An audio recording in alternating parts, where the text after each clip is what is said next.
saya dan Bu Ana. Cuman notes-nya UAS nanti soalnya hanya dari Bu Susi. Jadi UTS kemarin kan yang ngasih materi 3 dosen kan? Iya. Benar nggak? UTS-nya baru 2 dosen kan? Yang belum ngasih siapa? Oke, benar. Berarti Bu Susi nanti ngasih materi UAS, sedangkan dari saya nggak ada soal UAS. Jadi materi soal Bu Susi adalah yang sebelum UTS kemarin. Nah, tapi nilai dari saya nanti saya ambil dari project base ini. Oke. Oke. Nah, seperti yang tadi saya sampaikan, saya nggak akan ngasih materi, cuma mungkin ngasih pengantar gitu ya terkait dengan project based learning. Sama nanti saya akan ditemenin sama Mas Naufal. Nanti Mas Naufal akan menemani saya buat ngejelasin ke teman-teman ya contoh-contoh terkait dengan penelitian project based learning ini. Oke, jadi sedikit cerita singkat dulu ya. Mata kuliah ISPS ini sudah muncul sejak tahun 2000 berapa ya? 2019 kalau nggak salah. Cuma sebelumnya itu hanya ada kuliah aja teori. Jadi materinya kayak yang sebelum UTS kemarin, tapi lebih banyak lagi karena setelah UTS ada materi lagi. Nah, cuman evaluasi dari tim teaching adalah teorinya dapat, tapi ketika prakteknya di lapangan itu belum tahu apakah mahasiswa beneran ngeh atau enggak gitu ya. Karena trennya akhir-akhir ini mahasiswa banyak melakukan penelitian di bidang sosial.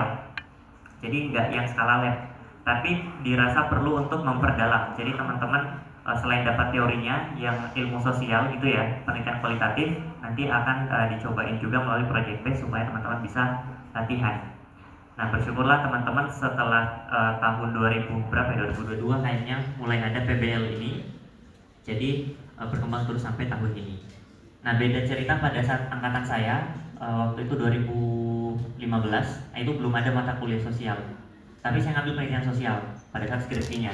Jadi betapa struggle-nya kita beneran mulai dari nol gitu ya, tanpa ada basic gitu ya. Nah, harapannya teman-teman kalau misalnya ada yang tertarik di penelitian sosial, ini sangat membantu karena ini menjadi dasar teman-teman untuk belajar penelitian sosial seperti itu. Oke. Outline-nya adalah paparan saya ini sudah ada di Elok. Silakan teman-teman bisa cek. Paparan saya bagi menjadi beberapa topik ya, dari tujuannya apa, kemudian informasi umum terkait dengan proyeknya, kemudian detailnya seperti apa, timeline-nya sampai dengan output yang diharapkan. Oke, tujuannya adalah secara garis besarnya ada 3 tujuan yang kita harapkan. Yang pertama, teman-teman memahami fenomena-fenomena sosial yang ada di lingkungan masyarakat yang berkaitan dengan kesehatan ataupun pengobatan yang ada di lingkungan sekitar kita. Jadi teman-teman kan sebelum UTS sudah belajar banyak teori kesehatan ya, health belief model, medical pluralism, kemudian banyak ya stigma dan lain sebagainya. Harapannya itu bisa diterapkan menjadi sebuah project. Nah, jadi teman-teman kan udah tahu nih perspektif yang benarnya seperti apa, tapi kan tidak semua orang itu punya perspektif yang sama dengan kita. Yang namanya perspektif ya pasti subjektif, dan ketika subjektivitas gak ada yang benar, gak ada yang salah. Jadi kita tidak bisa menjudge. Misalnya teman-teman kemarin belajar stigma, belajar gak sebelum UTS stigma?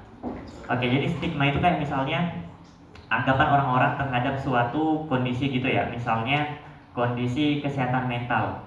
Apakah semua orang punya pandangan yang sama dengan kesehatan mental? Mungkin ada yang aware, ada yang masa bodoh, ada yang mungkin cukup tahu aja gitu ya. Nah, jadi harapannya teman-teman bisa mencari lebih dalam informasinya dari orang-orang yang ada di sekitar kita.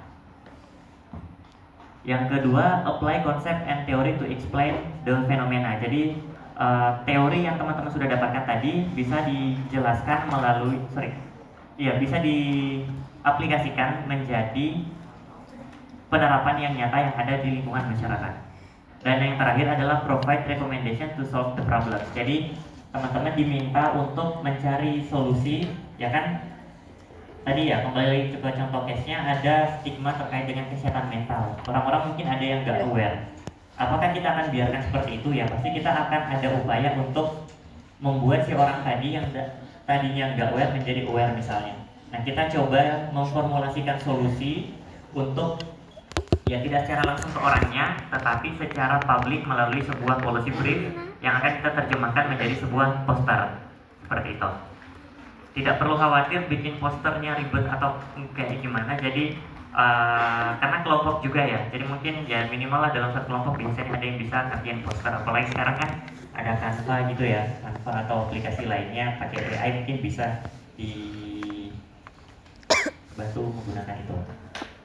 Oke, secara umum teman-teman akan dibagi menjadi beberapa kelompok. Kelas B ya.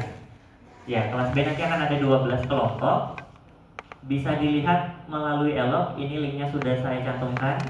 Kemudian nanti bisa dilihat di situ ya. Grupnya saya acak, enggak diacak sih, diurut berdasarkan abjad. Sudah punya kelompok berdasarkan abjad belum? Sudah sebelumnya? Belum. Oke, ini berarti udah ada kan yang saya buat. Nah, itu berarti silakan nanti didiskusikan dengan kelompoknya. Ada yang nggak terima dengan kelompoknya? Oke, semua terima. Oke, detailsnya adalah teman-teman diminta untuk memilih topik dari salah satu kondisi ataupun salah satu penyakit itu ya. Listnya ada di sini, di link ini. Link ini juga saya cantumkan di Elok. Jadi udah sinkron di situ ya. Silahkan dibuka. Nanti akan ada spreadsheet yang bentuknya tabel seperti ini. Tapi jangan lupa dicek di bagian bawah itu ada bagian sheetnya yang khusus kelas A, B atau C, jangan sampai salah kelas gitu ya.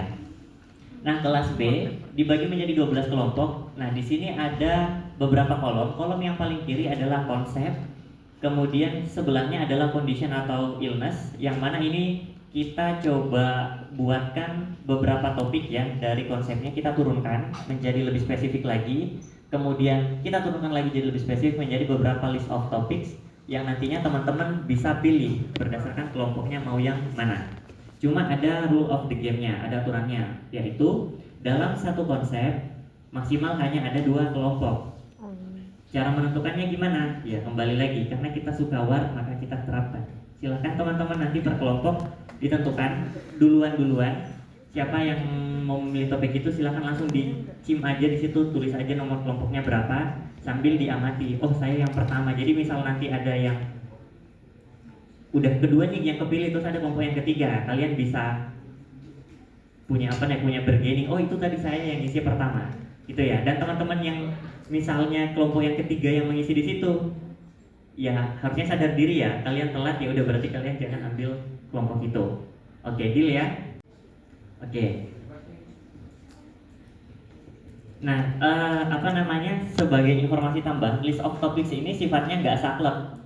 Jadi teman-teman masih bisa adjust sesuai dengan kebutuhan dan juga ketersediaan responden di lokasi. Misalnya seperti ini ya.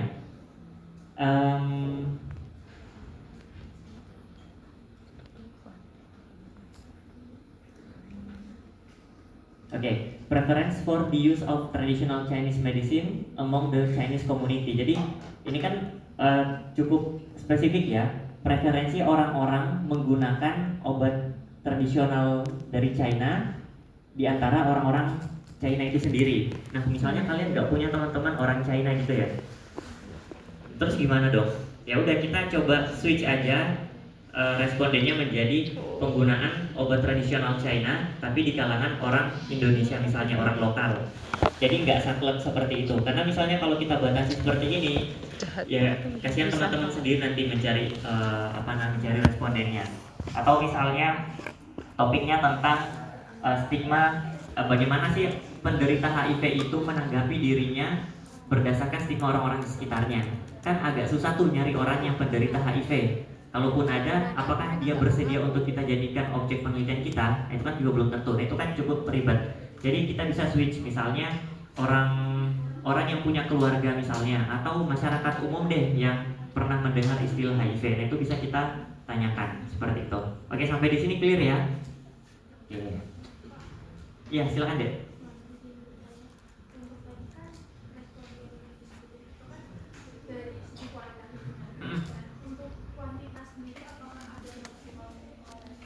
Ada, ya nanti kita sampaikan.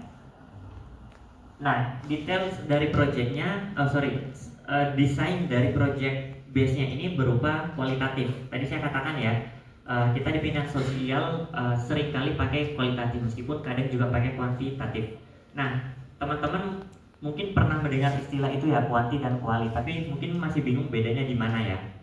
Nah, sebenarnya secara umum kalau kualitatif, yang kuantitatif dulu ya. Yang kuantitatif itu biasanya eh, dia pendekatannya berupa numerik, pakai angka gitu ya. Nah, angkanya ini bisa dideskriptifkan atau bisa diasosiasikan. Asosiasi itu maksudnya kita cari hubungannya antara beberapa variabel. Misal data kuantitatif itu, misal di negara Indonesia dilakukan survei oleh Kementerian Kesehatan bagaimana tingkat kepatuhan penderita hipertensi meminum obat hipertensinya. Terus ada data per provinsi, Provinsi Sumatera Utara sekian persen, Sumatera Selatan sekian persen, lalu sekian persen gitu ya. Kemudian ada lagi surveinya, alasan ketidakpatuhannya karena apa? Misalnya lupa minum obat sekian persen, atau harga yang mahal sekian persen, atau tidak percaya sama obat medis sekian persen. Kan ada orang yang kayak gitu ya. Nah itu kan data-data kuantitatif seperti itu.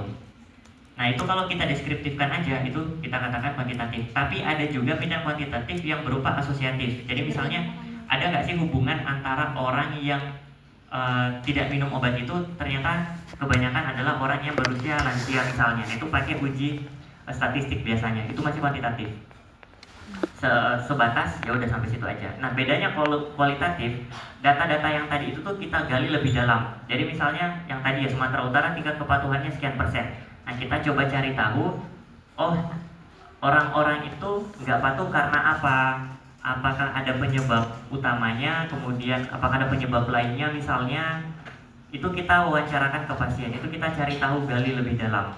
Bisa pasiennya yang kita tanyakan, atau bagian pemerintahnya, atau siapapun itu. Nah itulah penelitian kualitatif tadi, kita pengen tahu alasan dibalik angka. Seperti itu.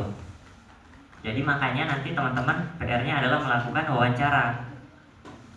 Oke, kemudian ini tadi qualitative study design, asking respondent question related to the topics open-ended question. Jadi nanti teman-teman ketika wawancara pakainya pertanyaan yang terbuka, yang modelnya 5W1H biasanya.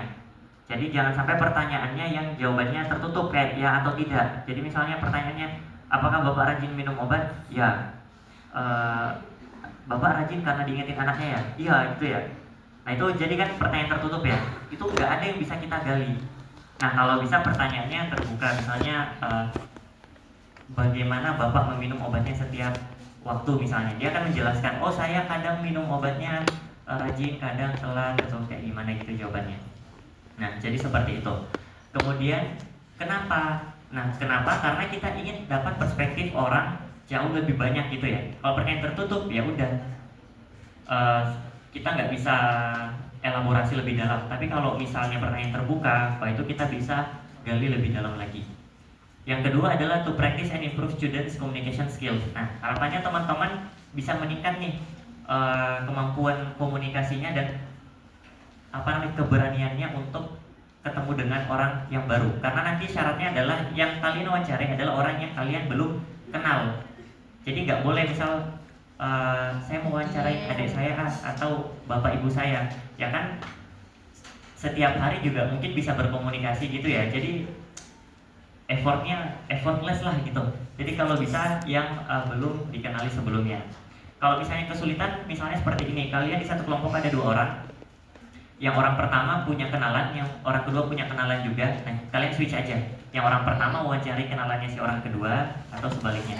Gitu ya. Jadi biar lebih mudah. Oke, kemudian siapa saja yang nantinya kita jadikan responden? Ada banyak macamnya sebenarnya. Yang pertama adalah orang-orang yang menderita penyakit tersebut atau melakukan perilaku tersebut. Tergantung dari kriteria teman-teman mau mewawancarai siapa. Apakah orang yang pernah menderita penyakit atau orang-orang yang tahu tentang penyakit tersebut? Nah itu silakan ditentukan dulu. Nanti kan teman-teman di metode penelitiannya itu akan ada kriteria responden. Kemudian bisa juga orang-orang yang tahu atau berada di sekitar orang-orang yang menderita kebutuhan khusus. Misalnya topik kalian tentang kalian ingin mewawancari bagaimana akses layanan publik bagi orang-orang yang terkena, bagi orang-orang disabilitas misalnya. Kemudian kalian susah mencari orang yang disabilitas. Aduh, kita kayak gimana nih mau wawancara orang yang disabilitas. Ya udah, kalian cari aja orang yang mungkin tahu layanan disabilitas, atau orang umum yang nggak tahu apa-apa juga kalian bisa tanyakan, kan bisa kelihatan lebih jelas, oh ternyata banyak orang yang nggak tahu kalau ada layanan disabilitas seperti itu. Nah itu silakan teman-teman didiskusikan sama kelompoknya nanti. Jadi apa namanya ya, lega artis gitu ya, fleksibel aja. Kemudian, nah ini tadi ya, in some cases it may be general public, boleh masyarakat umum. Yang jelas satu syaratnya adalah teman-teman belum mengenali orang itu. Nah tadi ada yang bertanya berapa banyak orang yang kita wawancarai. Minimal 3 orang yang diwawancarai per anggota grup. Jadi misalnya ada 12 grup ya, satu grup itu kan ada yang 6 orang, ada yang 7 orang kalau nggak salah. Nah jadi yang ya masing-masing dari kalian ada 3 orang yang diwawancarai. Jadi misalnya kalau 6 orang per kelompok berarti akan ada total 18. Nggak usah ada maksimalnya, minimalnya segitu aja. Minimal 18, maksimal 18. Kalau yang 7 orang per kelompok berarti minimal 21, maksimal 21 gitu. Nggak usah dilebihkan, nggak usah dikurangi. Oke, lanjut. Nah ini nanti pertanyaannya apa yang kita tanyakan? Ya kalian silakan develop sendiri di tim kalian. Pertanyaan apa yang mau diajukan berkaitan dengan topiknya. Jadi bebas pertanyaannya, tapi sesuaikan sama tujuan yang mau kalian ketahui. Kalau bisa pertanyaannya nggak usah banyak-banyak. Semakin banyak pertanyaan, semakin panjang wawancaranya nanti. Kalau wawancaranya semakin panjang, nanti kalian akan kerepotan menganalisis datanya. Jadi kalau saran saya, ya maksimal banget aja 7 pertanyaan sekali wawancara. Itu aja tuh 7 itu biasanya beranak pinak. Jadi kan kita kalau bertanya, pertanyaan pertama terjawab nih, kadang kita masih kepo, masih ada jawaban yang kurang greget gitu. Ya udah, kalian boleh tanya lagi follow up questionsnya apa. Jadi jangan yang pertanyaan satu dijawab, oke, terima kasih Pak, lanjut pertanyaan kedua. Jadi kayak yang kaku banget gitu ya. Jadi latihan komunikasinya tuh nggak ada. Nah itu kalian bisa optimalkan di situ. Jadi pertanyaannya nggak usah banyak-banyak, nanti bisa mengalir aja. Oke, terus tadi ya open-ended question. Kemudian, nah ketika sudah ada daftar pertanyaannya, orang yang mau diwawancarai sudah ada. Oke, waktunya kita melaksanakan interview. Ketika kalian melaksanakan interview atau wawancara, sebisa mungkin kalian, bukan sebisa mungkin, harus untuk di-record. Tujuannya apa? Karena hasil recordingnya nanti kalian perlu transkripsi menjadi sebuah teks. Jadi nanti kalian kan ada diskusi 2 arah nih, si A nanya apa, B jawab apa, A nanya lagi, B jawab apa. Jadi nanti teman-teman akan membuat ceritanya di situ ya. Jadi kayak naskah drama gitu. Si A nanya apa, B jawab apa, kayak gitu. Jadi dibuat dialognya apa. Tapi nggak usah terlalu spesifik teman-teman. Misal ada yang sampai batuk kemudian ditulis juga, nah itu nggak usah. Misalnya ada motor yang lewat, nah itu nggak usah dimasukin. Yang ini aja, yang sesuai sama topiknya aja. Karena ya kita belajar ya. Tapi kalau realitanya penelitian sosial yang beneran penelitian sosial terus wawancara gitu ya, kayak misalnya penelitian S2 atau S3, itu biasanya supervisornya akan meminta full. Jadi kayak sebatuk-batuknya itu harus ada di dalam transkrip wawancaranya. Nah ini kita nggak usah se-strict itu. Oke, itu tadi ya. Tapi jangan lupa sampaikan izin dulu ke si respondennya, jangan sampai mereka nggak bersedia gitu kan.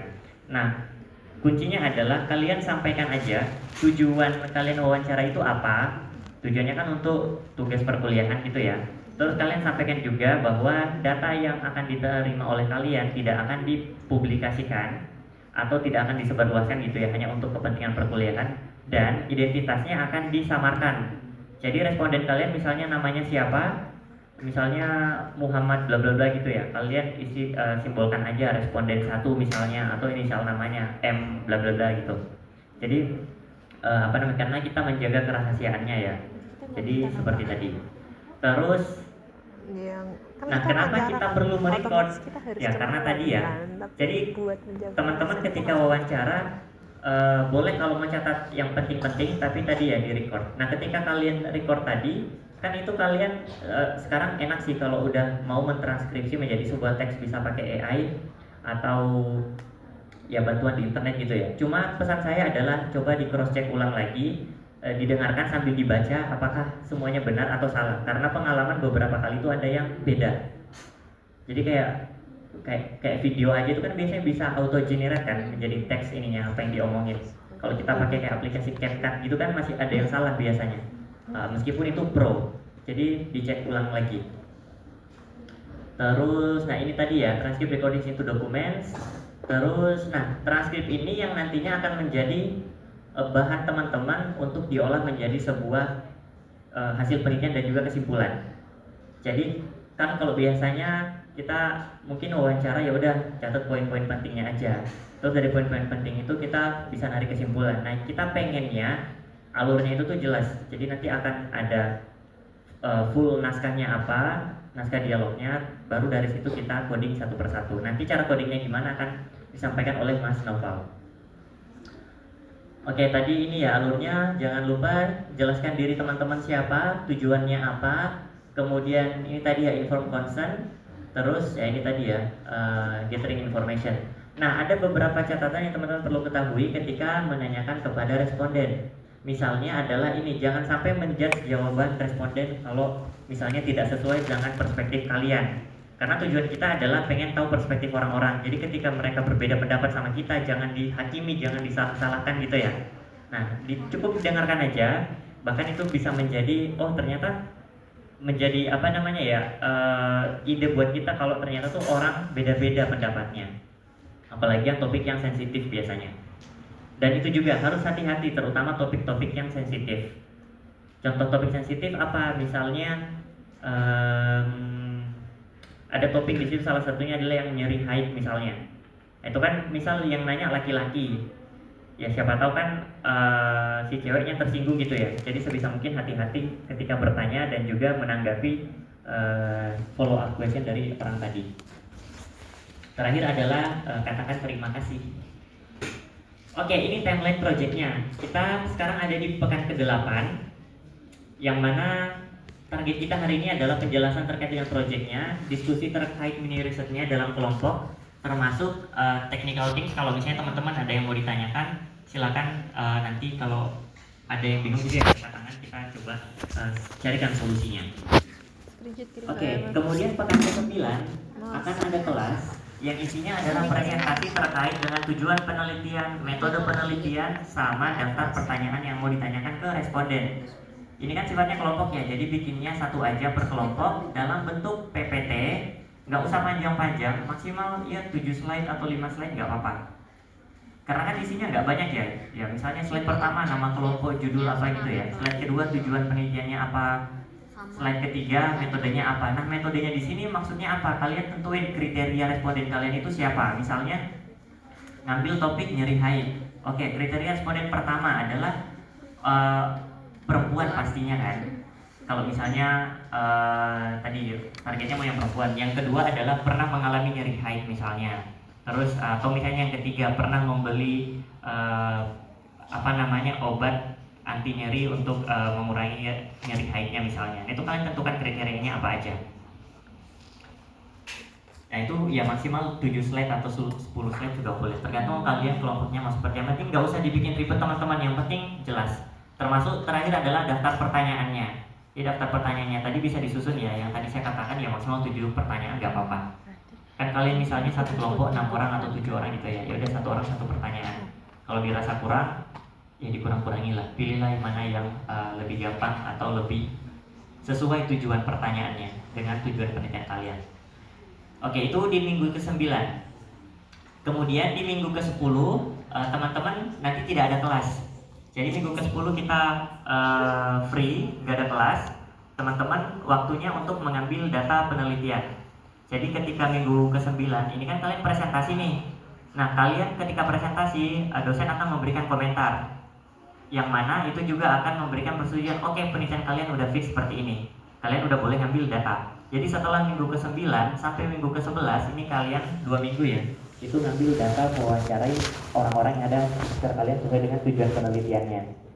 Nah kemudian lanjut di pekan 11. Pekan 11 adalah presentasi terkait progres penelitiannya.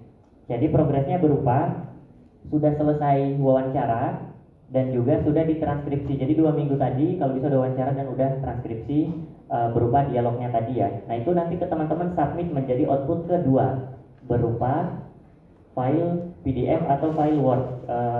Kalau PPT terlalu ini sih agak aneh kalau bentuknya. Pakai Word aja atau PDF. Nah ini kalian submit di output kedua. Selesai ngambil data tuh di pekan ke-11. Selesai presentasi juga. Nah selanjutnya pekan ke-12 itu kita free lagi, nggak ada kelas. Itu nanti digantikan dengan compiling, analyze data sama menuliskan hasil penelitian. Jadi setelah kalian presentasi di sini, di pekan ke-12 kalian sudah bisa menganalisis. Harapannya di pekan ke-13 itu sudah presentasi hasil penelitian. Nah, yang dipresentasikan di pekan ke-13 kan di sini udah ada nih. Output satunya adalah tujuan, metode, dan lain-lain. Kan belum ada hasilnya. Nah, di week 13 kan tinggal nambahin hasilnya tadi. Oke, clear? Final presentation yang dikumpulkan adalah PPT dan juga poster. Nah, poster di sini adalah solusi dari yang kalian ajukan berdasarkan permasalahan yang ditemukan. Jadi yang tadi kayak saya sampaikan policy brief ya, misalnya ada orang yang stigmanya buruk misalnya, oke kita pengen si orang ini stigmanya menjadi bagus misalnya, oke kita bikin poster misalnya seperti itu. Nah posternya ini bisa kita tujukan ke publik atau bisa kita tujukan ke pemerintah misalnya. Jadi nggak saklek mau ke siapa sih ininya, target posternya siapa yang mau baca gitu misalnya. Oke, nah harapannya, nah di pekan 13 ini yang presentasi adalah hanya 6 kelompok. Karena kan waktunya takutnya nggak cukup nih kalau 2 SKS untuk 12 kelompok langsung. Kalau di sini masih cukup nih sehari 12 kelompok karena kan cuma metode ya, belum ada hasil. Nah, pekan ke-14 kita lanjut lagi 6 kelompok yang belum tampil. Sekaligus mengumpulkan final report. Final reportnya berupa laporan akhir dalam bentuk PDF. Nanti formatnya apa? Nanti ada setelah ini. Oke. Kemudian notes dari saya adalah setiap ada output ini pastikan perwakilan dari kelompok kalian submit outputnya. Jadi ketika sebelum kelas di pekan 9, pekan depan berarti jam 1 di hari Jumat maksimal kalian udah submit output 1. Jadi sebelum presentasi udah di submit. Di submitnya di Elok plus di Drive. Jadi di Elok itu ada 2 tempat yang saya sediakan untuk mensubmit outputnya. Dan dua-duanya harus disubmit. Yang pertama yang di link drive tujuannya apa? Supaya kelompok lain itu bisa lihat. Yang kedua di Elok. Yang di Elok itu buat kami koreksi. Kan kalau yang di Elok itu kita bisa lihat siapa yang ngumpulin tepat waktu, siapa yang enggak gitu ya. Kalau di Google Drive kan ya kalian masih bisa mengubah setelah due date-nya selesai gitu kan. Nah jadi nanti diupload 2 kali di kelas yang sesuai. Begitupun yang output kedua, ya sama ya, sebelum pertemuan di pekan ke-11, kemudian week 13, output 3-nya, nanti di Elok itu ada ininya kok, ada keterangannya, due date-nya tanggal berapa dan jam berapa. Jadi silakan dipilih perwakilan kelompoknya siapa yang akan menguploadnya. Terakhir adalah, ini final report sudah. Nah ini project outputnya tadi ya. Nah ini contoh policy briefnya, poster-poster kalian bisa akses di sini. Nah ini tadi ya, yang output 1 yang metodenya ya, bagaimana penelitiannya, kemudian cara ngerekrut respondennya gimana, kriterianya apa, pertanyaannya apa, dan lain sebagainya. Ini how you organize the data. Ada data nanti disampaikan oleh Mas Noval. Oke, sampai sini ada yang mau ditanyakan dulu? Oke, sekarang kita coba silakan deh. Sebenarnya lebih ke arah mungkin untuk minggu depan karena tanggal merah. Oh iya, 1 Mei ya? Nanti gimana itu Profesor? Nanti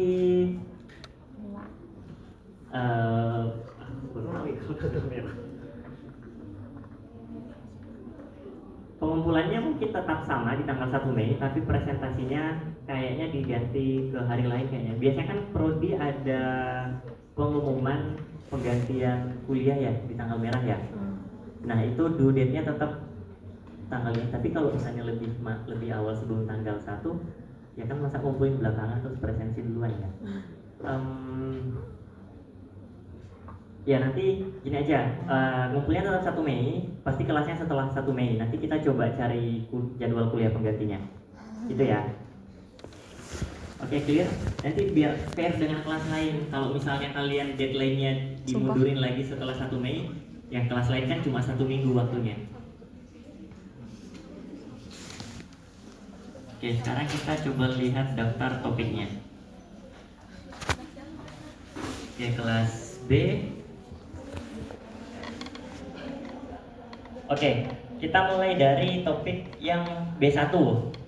Ini kita sambil ngecek ya, siapa tahu teman-teman ada yang bingung soal topiknya bisa ditanyakan. Terkait dengan penggunaan jamu untuk menjaga kesehatan atau mengatasi sakit ringan. B1 siapa aja? Oke, ada yang mau ditanyakan? Oke, clear ya? Oke, lanjut B2. Strategi mahasiswa perempuan dalam mengelola nyeri haid dengan atau tanpa obat. B2, siapa aja? Ada cowoknya nggak? Oke, aman ya. Terus B3. Oke, terkait dengan pola minum obat bebas di kalangan mahasiswa saat mengalami sakit ringan. Ada yang mau ditanyakan? Oke, clear ya. B4. Nah, ini ada 3 kelompok nih. Ayo ngaku siapa yang terakhir ngisi. Niat dan kendala dalam menghentikan perilaku doom scrolling di kalangan mahasiswa. Oh, sadar diri ternyata. Terima kasih. B4, ada yang mau ditanyakan? Oke, clear ya. B5, pengalaman mahasiswa dalam diskusi kelompok lintas program studi kesehatan. Ada yang mau ditanyakan? Oke, belum ada. Lanjut B6. Alasan masyarakat memilih suplemen herbal dibanding obat kimia saat sakit ringan. Ada yang mau ditanyakan? Oke, clear ya. B7. Persepsi masyarakat tentang pentingnya cek kesehatan rutin. Ada yang mau ditanyakan? Oke, tidak ada. Lanjut B8. Niat dan pengaruh lingkungan sosial terhadap keputusan mahasiswa untuk vaksin. Oke, ada yang mau ditanyakan, Dek? Jadi kan itu kan tentang vaksin kan, Pak. Itu vaksin secara umum atau kita bisa milih salah satu vaksinnya? Oh, boleh milih salah satu vaksin. Boleh juga keseluruhan. Mana aja kira-kira yang lebih mudah untuk dijangkau. Terima kasih, Pak. Lanjut B9.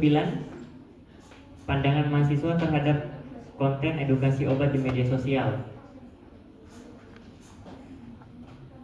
Oke, ada yang mau ditanyakan? Oke, ini menarik ini, kayak dokter Gia versus dokter Tirta misalnya. Lanjut B10. Stigma antar mahasiswa terhadap teman yang mencari bantuan psikolog. Bang Putin. Siapa aja nih orangnya? B10. Ada yang mau ditanyakan?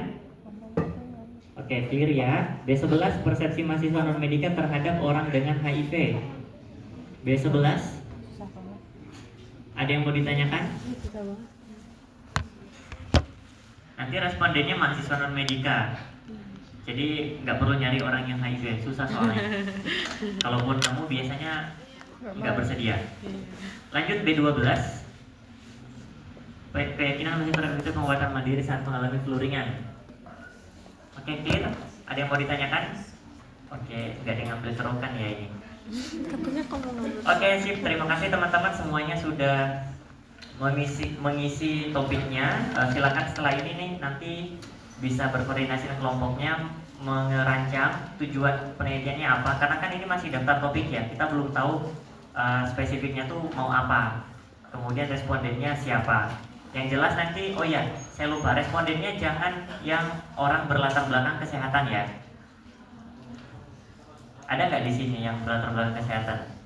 Kecuali yang udah spesifik di sini ya, misalnya kolaborasi antar mahasiswa kesehatan dan non kesehatan misalnya, itu kan udah spesifik tuh. Tapi kalau yang lain, sebisa mungkin kita dapat perspektif dari orang non kesehatan. Oke, terus apa lagi yang perlu saya sampaikan?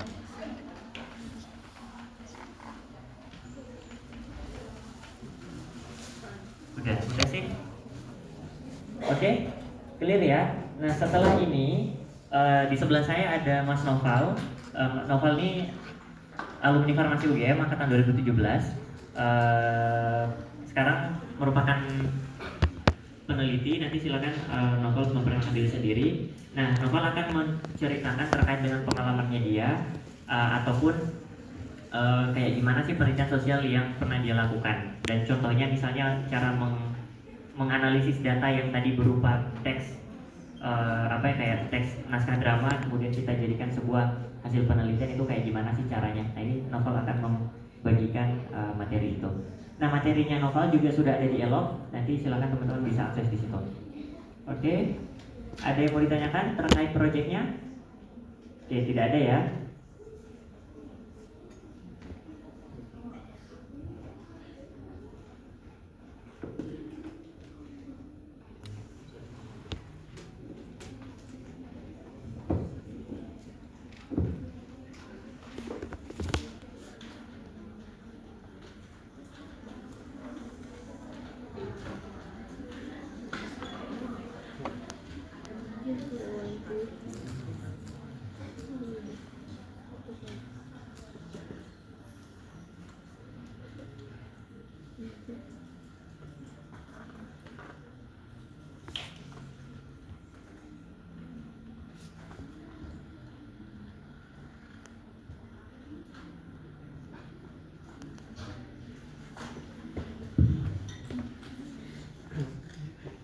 Bismillahirrahmanirrahim. Assalamualaikum warahmatullahi wabarakatuh.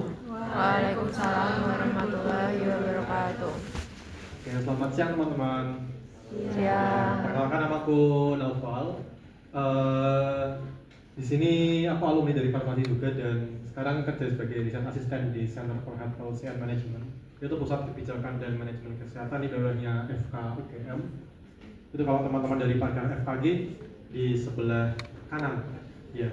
Jalan kan sebelah kanan ada gedung, itu gedung litbangnya FK. Di sana ada, kayaknya ada 12 kali ya pusat studi, salah satunya ini PKMK. Kantor gue di lantai 1 gitu sih.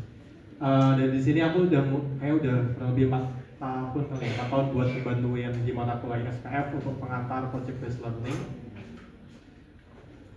Dan ya kita menggunakan metode kualitatif ya, tapi yang secara sederhana aja.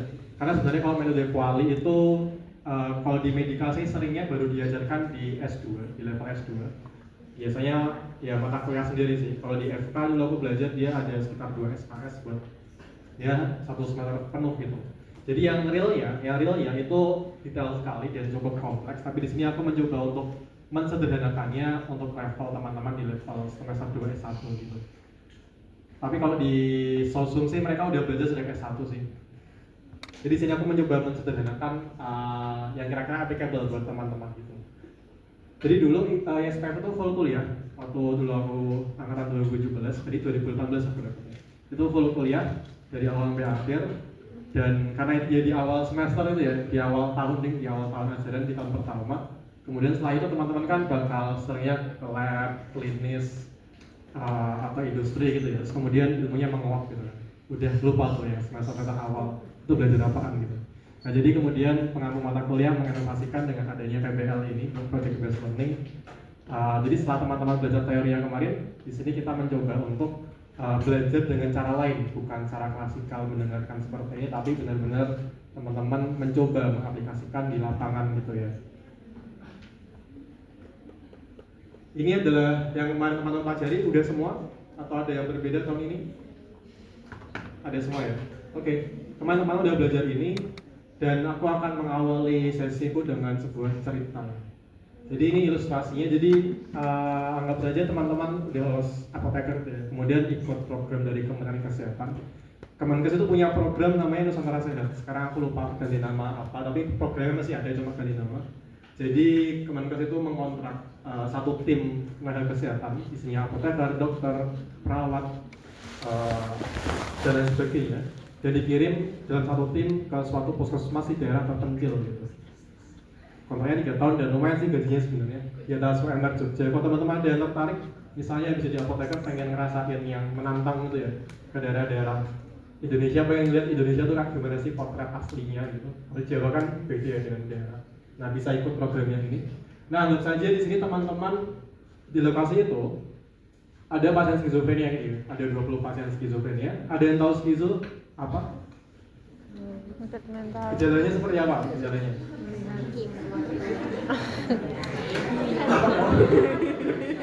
Gejalanya apa? Coba gejalanya apa? Tidak tahu. Yang tahu. Halusinasi. Oke, apa lagi? Apa lagi? Biasanya ada mereka kayak ada waham juga ya. Wahamnya macam-macam, ada waham kebesaran dan sebagainya. Ngomongnya kadang-kadang ngelantur gitu ya. Kayak mereka terdiskoneksi antara realita dan pikirannya gitu. jadi kemana-mana. Kalau Pincang. istilah awamnya apa? Kesurupan. Oke, boleh sih kesurupan mungkin ya. Mungkin juga ada yang lain.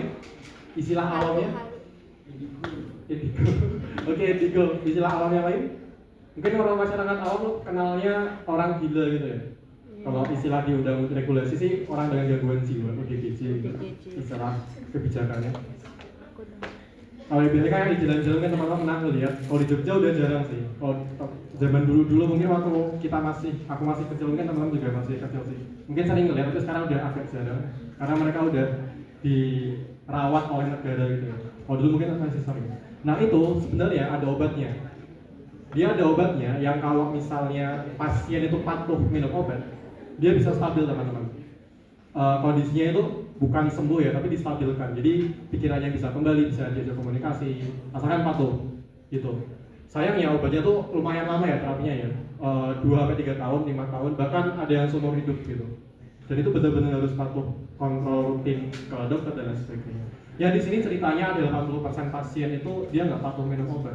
Teman-teman tahu karena pasiennya kok baru bisa kontrol, dia nggak datang lagi tuh, nggak muncul di puskesmas gitu kan.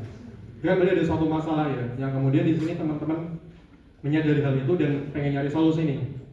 Nah di sini kita mencoba menggunakan teori-teori dari SPF untuk mencoba mencari apa sih masalahnya dan kemudian kira-kira apa solusinya gitu.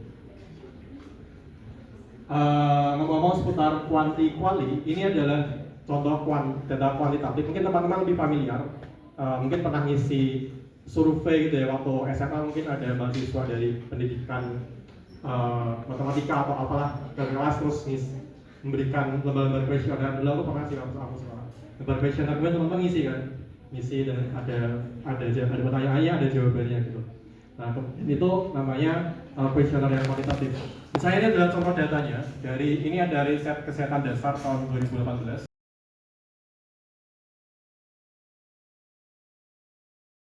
Kementerian Kesehatan mengambil sampel beberapa penduduk secara nasional dan dihitung tuh di Jawa berapa, kemudian di Sumatera berapa, berkunjung ke rumah tangga dan sebagainya, kemudian mendapatkan data nasional seperti ini.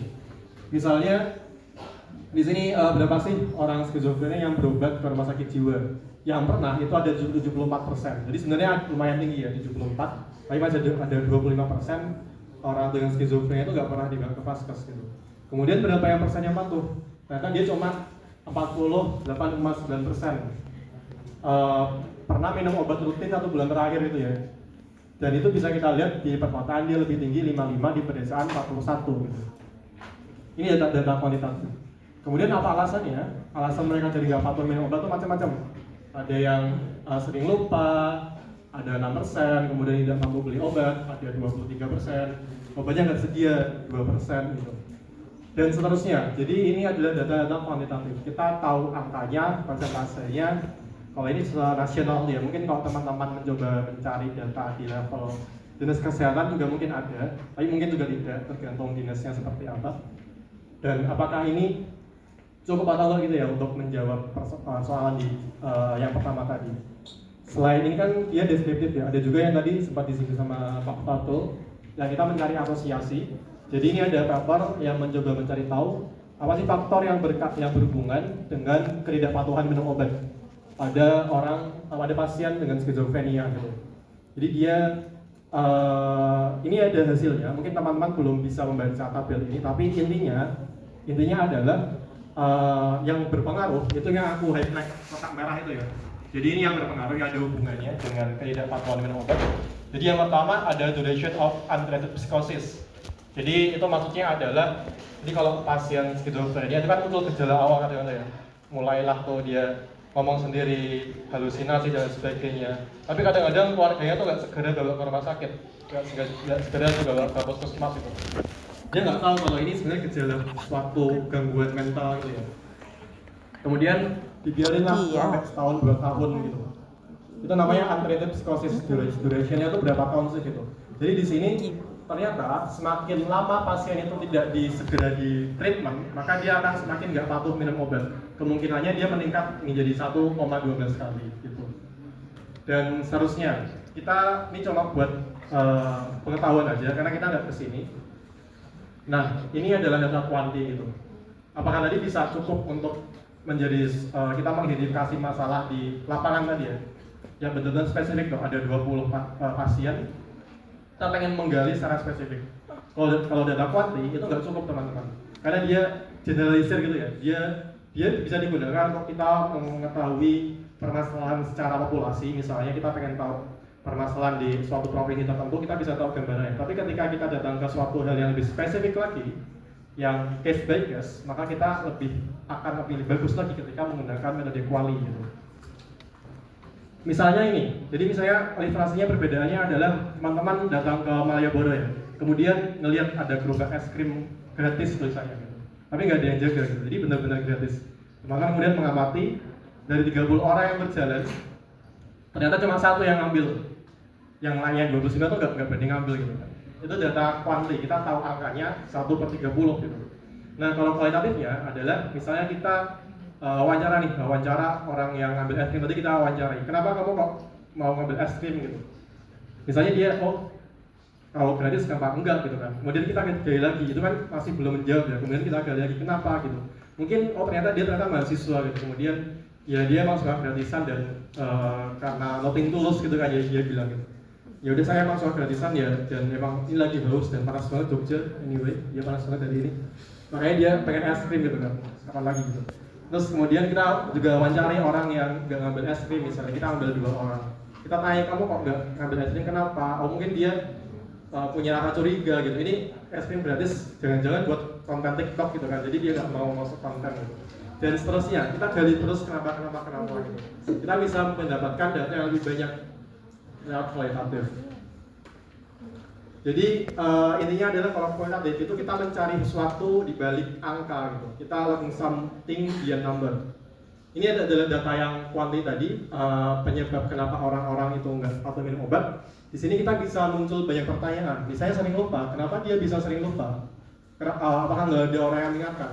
Keluarganya apakah nggak ingatkan gitu? Bapak ibunya misalnya dia masih anak gitu ya, mungkin usia 20-30 awal yang dia kena skizo, yang tinggal dengan orang tua. Orang tuanya apakah nggak mengingatkan? Itu kan jadi suatu pertanyaan gitu ya. Ternyata jangan-jangan keluarganya malu punya anak yang seperti ini gitu, sehingga dia berusaha untuk mengusir secara halus gitu ya anaknya dari rumah dan sebagainya. Itu kita bisa bahas lewat misalnya stigma gitu. Dan kemudian misalnya nggak mampu beli obat, padahal gratis obatnya, seumur hidup tuh gratis di cover BPJS. Kenapa bisa nggak mampu gitu? Itu kan juga menjadi suatu pertanyaan ya. Kita bisa cari tahu, biasanya kalau BPJS itu kadang-kadang ada orang yang ngeluh gitu ya, layanannya beda BPJS sama bayar mandiri, dia nggak mau gitu. Itu juga bisa menjadi informasi yang lain dan lain sebagainya. Kita bisa membahas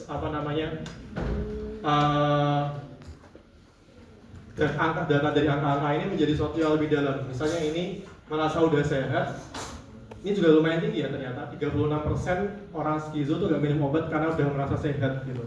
Jadi persepsi seseorang terhadap sakit dan sehat itu berbeda dengan pemahaman kita sebagai tenaga kesehatan gitu. Kita tahu ukurannya, misalnya kita tahu alat untuk mengukur dia sehat atau sakit, tapi kalau masyarakat dia ngerasa udah hilang gejalanya dikit, udah sembuh, gak mau lanjut minum obat gitu ya. Kita bisa misalnya pakai dan belief model itu, bagaimana masyarakat itu melihat suatu keparahan penyakit gitu. Nah, jadi teori-teori ISPF itu bisa kita gunakan untuk menggali informasi lebih dalam lagi, untuk mengetahui sebenarnya apa sih masalah yang senyatanya dirasakan dan dialami oleh masyarakat gitu. Ini adalah contohnya, jadi ini contoh penelitian yang kualitatif. Ini kayak dari psikologi UGM sih. Iya, sama ada dokter spesialis jiwa dari FK juga, Dr. Carla. Jadi ini cultural explanation of psychotic illness and care seeking of family caregiver in Java. Jadi gimana sih masyarakat Jawa itu memahami penyakit dan juga bagaimana cara mereka mencari pengobatan untuk gejala-gejala psikotik itu sama salah satunya dari skizofrenia. Jadi beberapa temuan yang menurutku menarik di sini. Di abstraknya di sini dijelaskan kalau beberapa kepercayaan lokal itu ada misalnya menghubungkan dengan tadi ada yang bilang kesurupan, kemudian bentuk dari black magic misalnya, ada merupakan konsep yang umum yang dipegang oleh keluarga yang itu anggotanya ada yang kena gejala psikotik gitu, untuk masyarakat yang di lokasi pengungsian ini ya. Dan kemudian itu juga ternyata berkaitan dengan bagaimana mereka membawa pasien anggota keluarga yang sakit itu untuk berobat. Ternyata ada beberapa yang nggak langsung ke puskesmas atau ke rumah sakit. Nah ini yang di sini masih banyak dari mereka dalam mencari pengobatannya pertama itu nggak langsung ke rumah sakit, tapi misalnya ke home care, traditional healing, boarding atau klinik, religious boarding school, dimasukkan ke pondok pesantren. Itu kan agak, mungkin kalau kita melihat agak aneh ya, apa kaitannya antara terkena gejala psikotik gitu ya, halusinasi dengan dimasukkan ke pondok pesantren gitu.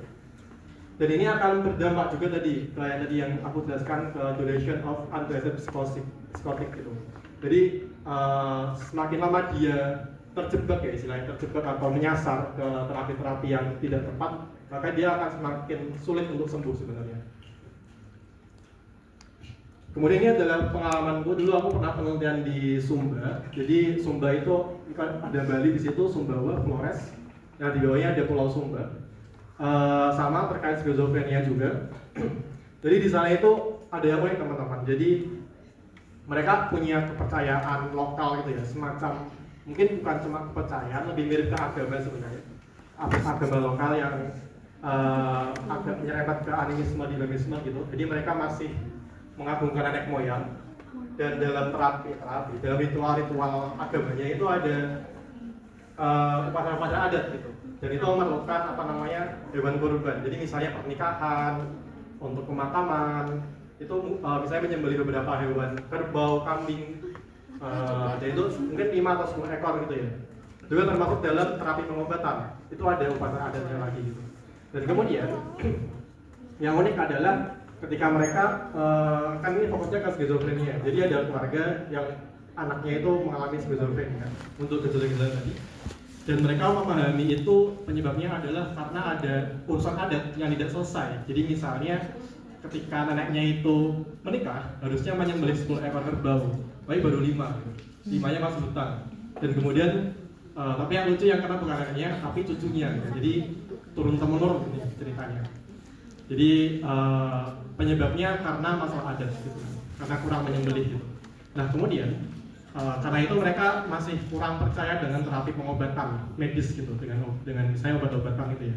Ada risperidon, haloperidol, mereka nggak percaya gitu. Tapi untungnya dokter yang ada di daerah itu selalu mencoba bujuk gitu ya. Dia akhirnya keluarga itu mau, nih anaknya akhirnya mau minum obat nih. Udah diterapi sekian bulan, akhirnya stabil gitu.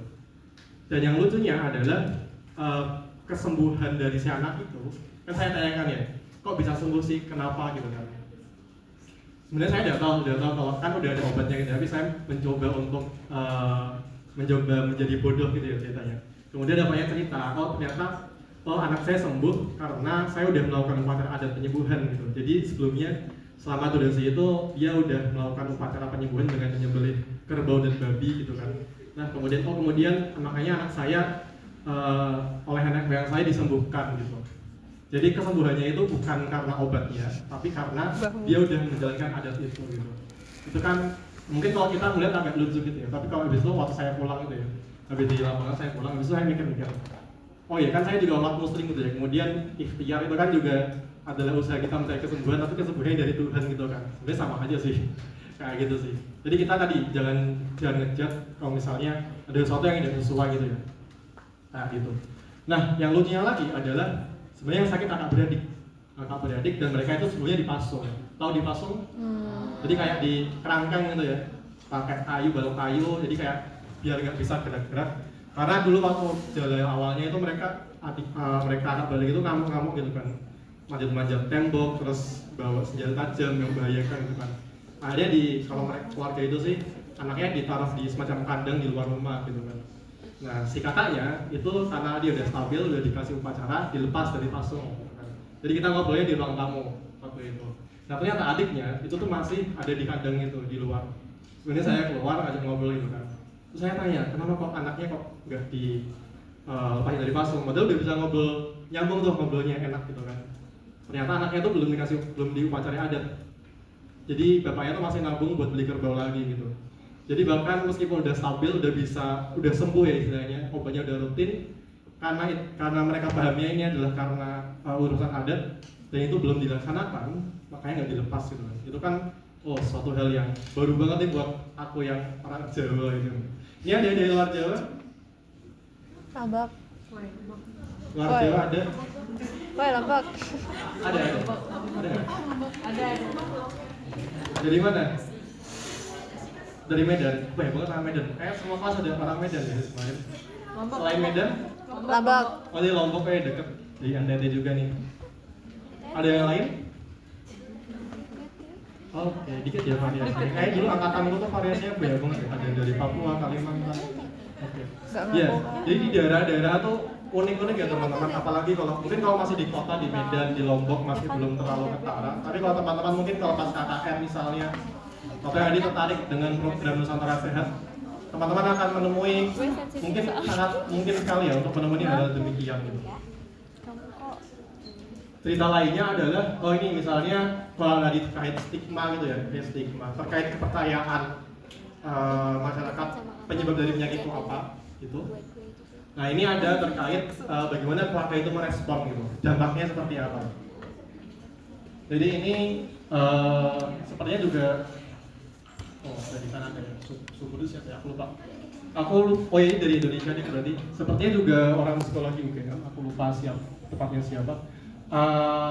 Kalau paper ini menjelaskan apa sih persisten tabu, ya bagaimana masyarakat itu memahami mental illness sebagai suatu hal yang tabu dan stigmanya gitu ya. Jadi di paper ini diceritakan dampaknya terhadap keluarga. Jadi ada keluarga yang merasa malu gitu ya terhadap anaknya yang dengan sakit jiwa sehingga dia enggan untuk membawa anaknya ke rumah sakit jiwa karena ada label RSJ gitu. Si ibunya bilang, apa kata tetangga saya kalau saya membawa anak saya ke RSJ gitu. Jadi dia nggak bawa terapi. Yang cerita yang lainnya dari sini adalah loss of families gitu. Jadi si suami itu kena skizo, kemudian istrinya malu, akhirnya diceraikan gitu.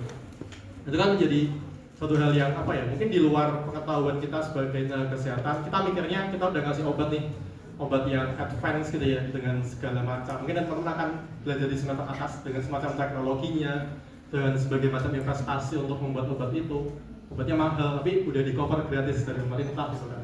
Itu ada yang berikan dengan KIE dengan baik ke tangan pasien, ternyata obatnya nggak diminum misalnya. Ternyata masalahnya nggak cuma obat, tapi lingkungan sosial. Jadi ternyata kesembuhan itu nggak hanya tentang individu orang yang sakit dan obat yang diberikan, tapi juga termasuk lingkungan sosialnya. Gimana keluarga yang mendukung, terutama untuk penyakit-penyakit yang ada stigmanya gitu ya, kayak skizofrenia misalnya. Bahkan ini sangat terstigma sampai sekarang ya. HIV misalnya. Dulu aku juga pernah penelitian seputar HIV dan mereka itu juga kasihan sih. Maksudnya biasanya trennya adalah ketika mereka pertama kali didiagnostik, maka mereka akan denial dulu di awal. Mereka denial dan itu bahkan beberapa pasien sampai masuk ke fase depresi gitu.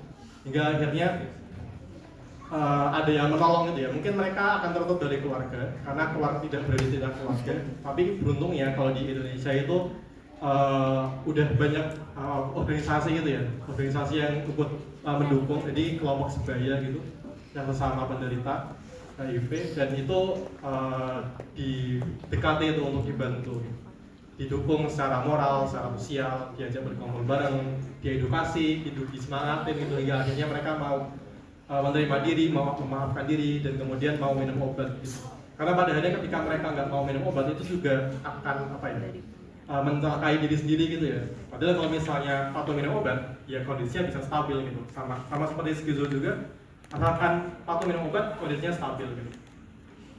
Jadi kesembuhan itu gak hanya tentang individu yang sakit dan obatnya, tapi juga lingkungan sosialnya seperti itu. Nah, jadi perbedaan secara umumnya untuk quanti dan quali adalah ini banyak banget ya, tapi mungkin yang perlu secara sederhana adalah tadi bentuk datanya itu aja dia kalau quanti itu angka dan statistik gitu ya. Dan sebenarnya sampelnya besar kalau quanti. Kalau teman-teman nanti penelitian misalnya skripsian yang kuantitatif itu ya, misalnya mau ambil ilmu sosial tapi yang quanti dengan misalnya survei di puskesmas itu biasanya sampelnya mungkin ratusan gitu. Anggaplah 120 atau 200 gitu. Karena ada hitung-hitungannya. Karena kita pengen menggeneralisir gitu ya. apa yang ada di Puskesmas X itu kita harus ambil berapa data pasien sih untuk merepresentasikan seluruh puskesmas itu. Nah kalau kualitatif kita bentuknya datanya berupa angka berupa kata, words, image and object gitu, dan kemudian sampelnya kita lebih kecil, relatif lebih kecil. Biasanya kalau skripsi 20 itu sudah cukup, 20 responnya udah cukup gitu. Dan kita nggak ada random dan nggak random gitu ya, beda dengan kuanti yang ada metode randomnya. Jadi misalnya kita punya list 1000 pasien, kemudian dengan aplikasi atau misalnya kalau dulu sih cuma ada aplikasi ditulis di kertas ya, 1-1000, kemudian kita kocok gitu, kita ambil 100, itu random gitu. Nah kalau kualitatif itu enggak, jadi kita nggak random kayak gitu. Kita namanya ada purposive sampling atau sampling bertujuan. Kalau sederhananya adalah suka-suka kita gitu, istilah simpelnya. Suka-suka kita mau mengambil siapa, tapi harus beralasan dan itu menjawab tujuan penelitian kita. Jadi misalnya kita mau nyari pasien skizofrenia ya di Puskesmas X, misalnya di sana ada 100 pasien skizo, kemudian kita butuh misalnya 15 gitu kan. Kita cari aja, misalnya kita pengen cari pasien skizo yang patuh minum obat, pasien skizo yang nggak patuh minum obat, kita tanyain ke tenaga kesehatannya, kemudian dia suruh milih kira-kira yang bisa diajak komunikasi, yang mana Bu, kemudian dipilihkan nama itu gitu. Seperti itu misalnya. Jadi lebih tidak ada random sampling. Dan kemudian analisisnya sama, kalau kuanti itu analisis statistik, kalau di kuali kita carinya adalah pattern, kita nyari pola. Jadi misalnya dari 18 responden kita ada transkripnya gitu kan ya, udah kita jadikan teks, kita cari tuh pola-pola apa aja yang kita bisa lihat gitu. Nanti aku jelasin teknisnya gitu. Dan kemudian perbedaannya lagi adalah kalau di kuantitatif kita penegakannya kita objektivisme ya. Jadi realitas itu kita anggap sebagai hal yang fix, sebagai hal yang itu udah tepat gitu ya dan bisa diukur. Jadi makanya dan juga yang kedua adalah dia positivisme. Jadi peneliti harus menjaga jarak terhadap subjek. Makanya kita perlu alat ukur. Jadi contohnya adalah misalnya teman-teman dilat gitu ya, pakai alat spektrometer gitu. Kayak kita mau baca panjang gelombang gitu ya di cairan tersebut, kita pakai alat gitu kan. Kita nggak bisa ya lihat pakai mata kita sendiri kemudian tahu oh ini berapa sih gitu, berapa panjang gelombang enggak. Kita harus pakai alat gitu. Dan itu udah fix ya, maksudnya kadar yang ada di cairan itu kan udah tepat dan nggak mungkin dia berubah-ubah sebenarnya, tapi kita baca dengan suatu alat untuk tahu kira-kira dia berapa sih kira-kiranya, mungkin dengan kurang lebih ada sekian persen meleset gitu ya, tapi kita juga mendekati kebenaran itu kan karena udah fix nih. Sama halnya dengan kita nimbang suatu serbuk, sebenarnya serbuk itu ya segitu-segitu aja kan, udah itu kalau misalnya kita mau ukur tepat tuh udah ada angkanya sebenarnya, tapi kita mencoba mendekati dengan suatu alat karena kita nggak bisa dengan ngelihat oh ini berapa miligram kita nggak tahu gitu. Jadi kita pakai alat itu kalau kuanti. Sama halnya dengan ini kalau di medication adherence ada namanya alat ukurnya ini medication adherence rating scale. Dia udah tervalidasi dan sering digunakan. Ini ada 10 pertanyaan itu ya, dan ini udah fix pertanyaan ini dan jawabannya juga udah fix yes or no gitu. Dan kemudian cara mengukurnya juga udah fix. Jadi misalnya ini skornya 6, dia berarti termasuk adherence. Ini alat ukur kuantitatif. Kalau misalnya teman-teman mau survei medikasi kepatuhan minum obat, itu pakainya ini biasanya salah satu alatnya. Itu kalau kuanti. Berbeda dengan kualitatif. Kalau kualitatif, realitas itu kita anggapnya nggak fix gitu ya. Dan kemudian bisa dipersepsikan dengan banyak cara. Dan itu benar semua, tidak ada benar dan salah. Dan itu tidak ada benar dan salah itu ya. Tapi tergantung bagaimana individu itu melihat gitu. Jadi individu itu kan bagaimana dia melihat atau memahami realita itu kan berdasarkan pengalaman dia sendiri ya.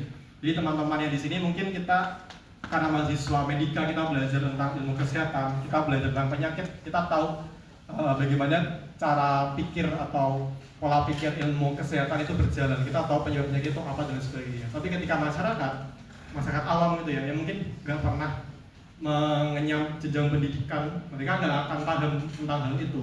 Mungkin mereka akan pahamnya belajar dari ibunya yang dulu cerita tentang penyakit itu seperti apa, dan obatnya seperti apa, atau juga masyarakat di sekitarnya gitu. Dan pengalamannya kan berbeda-beda gitu ya, dan mereka memahami penyakit itu sebagai hal yang berbeda juga. Nah di situ kita berusaha untuk menganggap itu semuanya tepat menurut individu itu gitu. Jadi kita memandang itu sebagai hal yang benar.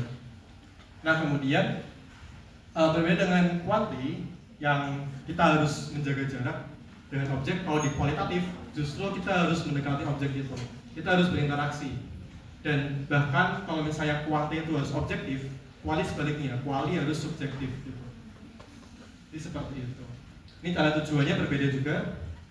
Tujuannya kalau di quanti adalah kita mencari tahu korelasi, misalnya korelasi hubungan kausalitas, memprediksi tren, atau mungkin sesederhana kita pengen tahu rata mean mediannya berapa gitu ya. Kalau quanti, kalau di quali kita lebih ke mengeksplorasi gitu ya. Kita mencoba mengeksplorasi perilaku kesehatan misalnya, kita mengeksplorasi pengalaman pasien atau pengalaman dengan kesehatan, kita mengeksplorasi pemahaman seseorang atau masyarakat terkait penyakit tertentu, atau misalnya kita mencoba mengidentifikasi masalah dan sebagainya. Nah ini tadi udah teman-teman udah lakukan, tadi udah dibagi kelompok, udah menentukan topiknya juga. Dan nanti teman-teman tadi silakan menentukan tujuan spesifiknya. Ini udah ada contoh apa namanya, narasi tujuannya, mengeksplorasi sih kurang lebih. Kemudian ini teman-teman tadi menentukan tujuannya. Nextnya adalah metode sampling-nya, dia aku udah jelasin, kita pakai purposive sampling. Kemudian nanti teman-teman membuat kriteria inklusi dan eksklusi ya. Jadi dalam teman-teman memilih responden itu perlu menentukan apa sih karakteristik yang akan saya inklusikan. Jadi misalnya kita mau mencari peneliti, kita mau membuat suatu penelitian untuk mengeksplorasi bagaimana lansia dengan diabetes itu minum obat gitu kan. Jadi kriteria inklusinya adalah lansia usia 60 tahun ke atas gitu kan. Kemudian penderita diabetes gitu. Kemudian sedang menjalani terapi dengan obat anti diabetes. Nah kemudian kriteria eksklusi, kemudian ini kan inklusi kita udah dapat nih, misalnya kita udah menemukan 20 orang dengan karakteristik tersebut. Nah kriteria eksklusi ini adalah kriteria yang mengeluarkan 20 orang ini. Jadi yang kita keluarkan karena dia kalau di bahasa kuantinya dia akan kontam gitu ya, dia akan mengkontaminasi data karena kita nggak mau ngambil data yang seperti itu gitu. Jadi misalnya ternyata ada lansia yang dia komplikasi, misalnya dia selain diabetes dia hipertensi juga, itu kan juga obat itu dia juga minum obat yang obatnya ada tambahannya tuh. Kita tidak pengen fokus ke penyakit komplikasi karena itu mungkin lebih berat. Kita cuma pengen fokusnya ke hipertensi doang, ke diabetes doang. Makanya karakteristiknya kita tambahkan nih, kriteria eksklusinya adalah pasien komplikasi gitu. Jadi dari 20 orang ini yang ternyata dia nggak cuma diabetes tapi ada penyakit lain kita keluarkan. Misalnya kita akhirnya dapat 10 orang. Nah ini yang akan jadi sampel kualitatif kita gitu. Jadi kriteria eksklusi itu bukan kebalikan dari kriteria inklusi ya, bukan. Yang salah adalah misalnya inklusinya pasien diabetes, eksklusinya bukan pasien diabetes, itu bukan seperti itu. Karena dulu waktu aku kuliah banyak salah sih, aku masih ingat banget. Dan kemudian ya silakan teman-teman menceritakan cara teman-teman mendapatkan responden. Ini penting karena sebenarnya dari tim pengampu mata kuliah cuma pengen tahu sih bagaimana teman-teman nanti rencananya nyari responden. Karena kami mencoba untuk memastikan bahwa itu hal yang aman dan bisa berjalan gitu ya. Jadi kayak misalnya, karena kalau penelitian itu kadang-kadang kita kan perlu izin dan sebagainya kalau yang beneran itu perlu izin, perlu uji etik dan sebagainya. Jadi jangan mencari responden di fasilitas kesehatan, misalnya ke puskesmas itu jangan ke apotek juga jangan ke rumah sakit, karena mereka pasti akan meminta surat perizinan penelitian dari kampus, dan karena kita cuma belajar doang ya istilahnya, dan cuma singkat doang, jadi kita tidak bisa memfasilitasi hal itu. Jadi ini teman-teman silakan nyarinya di masyarakat umum aja atau dari teman jejaring mahasiswa gitu, silahkan. Misalnya kemarin kalau dulu sih ada yang ke Malioboro gitu, atau misalnya datang ke suatu kampung ada, atau misalnya ada juga yang nyari di UGM Fest tuh ada, ingat banget. Kemudian sampai dari UGM Fest tentang topik sesuatu dan respondennya itu dari tahun ke tahun kan sama, tahun 2023 dan tahun 2022 itu orang itu yang sama. Tapi dia komen, oh aku diwawancarai lagi gitu. Oh yang ini yang dulu aku nggak dapat souvenir, yang ini dapat gitu. Masih ingat banget ada komennya lagi di Twitter. Ya, terus teknik pengambilan data kita pakainya semi structured interview. Jadi pedoman wawancara itu ada 3 macam sebenarnya.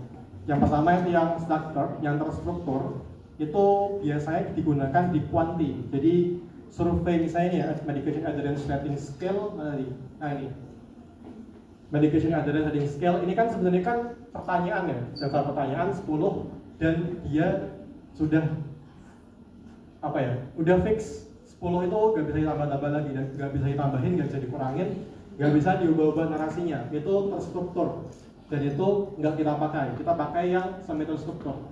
Semi terstruktur itu kita ada misalnya ada 10 pertanyaan ya, tapi itu tidak fix, makanya kita sebutnya semi terstruktur. Teman-teman masih boleh mengubahnya, menambahkannya, atau misalnya ada follow up question itu namanya ya. Jadi pertanyaan ikutan. Misalnya kita pertama pengen tahu bagaimana kita tanyain responden itu ya, misalnya bagaimana Bapak atau Ibu melakukan berobat ketika pertama kali mengalami gejala demam misalnya. Kemudian depannya menjawab, kalau demam saya gunakan sesuai medikasi misalnya dengan OTC gitu. Kemudian kita gali lagi tuh follow up question, karena kita tahu obat itu ada banyak, nggak cuma OTC. Oh ada obat tradisional, misalnya ada obat keras misalnya kita tanya, oh Bapak pernah nggak sih, follow up questionnya adalah Bapak pernah nggak sih minum obat tradisional gitu. Atau misalnya bawahnya lagi, kalau Bapak pernah pakai antibiotik nggak untuk demam gitu, karena hari-hari kan masyarakat ada ya pakai itu. Jadi follow up dari satu pertanyaan itu bisa beranak pinak sebenarnya, karena kita pengen menggali. Atau misalnya teman-teman tiba-tiba responden itu menceritakan suatu hal yang unik nih, kemudian teman-teman bisa tanya kenapa seperti itu gitu. Itu follow up question. Jadi kalau semi terstruktur dia lebih fleksibel. Dan satu lagi sebenarnya yang tidak terstruktur itu nggak ada pertanyaan sama sekali, bahkan biasanya sama teman-teman di antropologi. Jadi mereka akan turun biasanya terkait kebudayaan sih.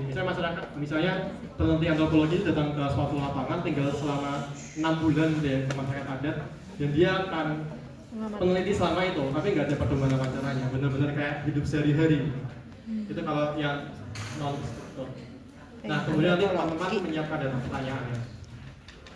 Ini adalah jalannya penelitian. Ini kalau secara teorinya ya. Kemudian teman-teman ada yang misalnya habis mata kuliah SPM tertarik pengen belajar kualitatif lebih mendalam. Ini ada referensi yang cukup bagus. Di sini ini bisa dilihat dari UGM Press dari profesor di FK, dosen juga dulu. Itu lumayan bagus dan saya sangat mudah dipahami karena dibikin khusus untuk orang kesehatan. Kemudian teman-teman tertarik bisa baca di situ. Nah, jalannya penelitian itu ini secara teori adalah pertama melakukan persiapan ya. Jadi kalau yang real sih misalnya mahasiswa skripsian ya dia bikin proposal skripsi gitu ya. Kalau teman-teman nanti berarti bikin desain penelitian yang presentasi pekan depan itu ya. Nah kemudian ada namanya proses getting in. Jadi proses getting in itu adalah proses seorang peneliti masuk ke suatu lokasi penelitian. Dan dalam konteks kualitatif itu misalnya adalah kita melakukan penelitian di suatu desa gitu ya. Kita perlu misalnya izin dulu ke kepala desanya misalnya, dan juga misalnya kita belajar misalnya tuh ada apa aja sih, ada sistem kesehatan apa aja, oh ada puskesmas di situ, oh di sini ternyata ada orang jamu keliling misalnya, oh di sini mereka ada pijat juga gitu. Jadi semacam proses memfamiliarisasi gitu ya lingkungan setempat, dan juga termasuk mencoba berbaur dengan masyarakat. Nah kalau teman-teman karena tidak sedetail itu, jadi nanti proses getting ini ya cukup memperkenalkan diri, kemudian tujuannya untuk apa, kemudian izin untuk ada waktu sekitar 20 menit untuk wawancara misalnya, kemudian izin untuk rekam dan sebagainya. Dan kemudian masuk ke proses pengumpulan data, melengkapi dan mendokumentasikan, membangun raport. Raport itu istilahnya adalah hubungan baik antara peneliti dengan responden gitu. Jadi kalau di penelitian kualitatif yang real, itu kadang-kadang kita wawancara sekali itu nggak cukup. Jadi kadang-kadang misalnya habis ambil data nih, kemudian kita pulang ke kosan gitu ya. Pulang ke kosan, ambil mandi gitu. Kemudian kepikiran, kok aku nggak nanya hal ini ya? Ini data yang penting gitu. Oh aku nggak, ini kemarin tadi bapaknya jawab ini kok nggak aku tanya lebih dalam gitu. Habis itu kita kepikiran, jadi kita janjian lagi buat nanya gitu. Jadi kalau di penelitian kualitatif yang real, kita bisa ambil data itu lebih dari sekali gitu. Dan itu diperbolehkan. Beda kalau kuanti nggak boleh. Kalau udah selesai ya udah itu.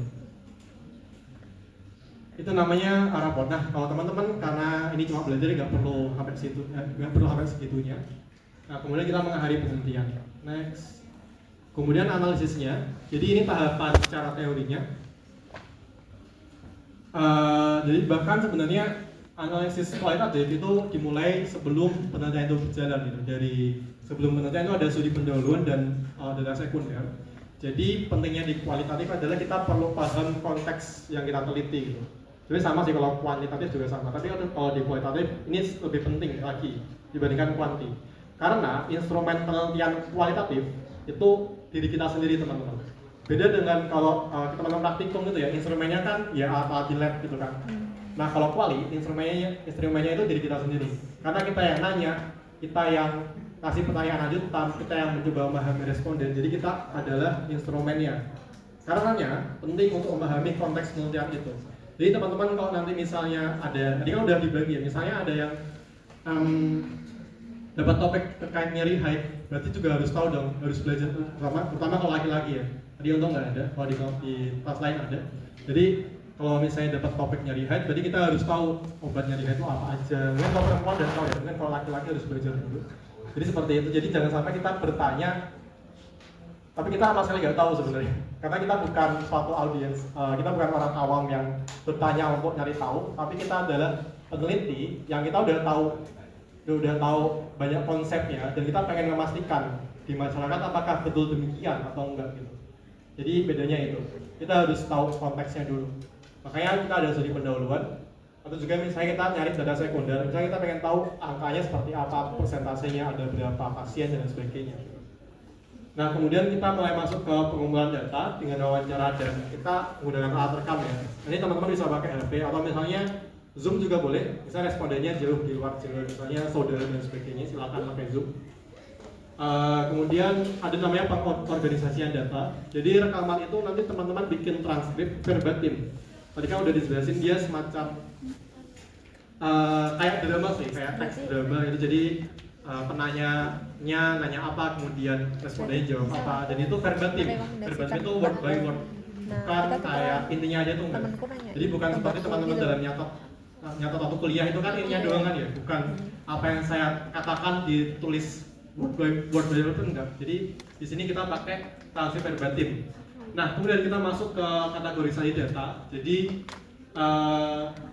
setelah teman-teman transkrip semua, nanti kita akan mengelompokkan penggalan-penggalan kata yang menarik. Nanti aku contohkan lagi.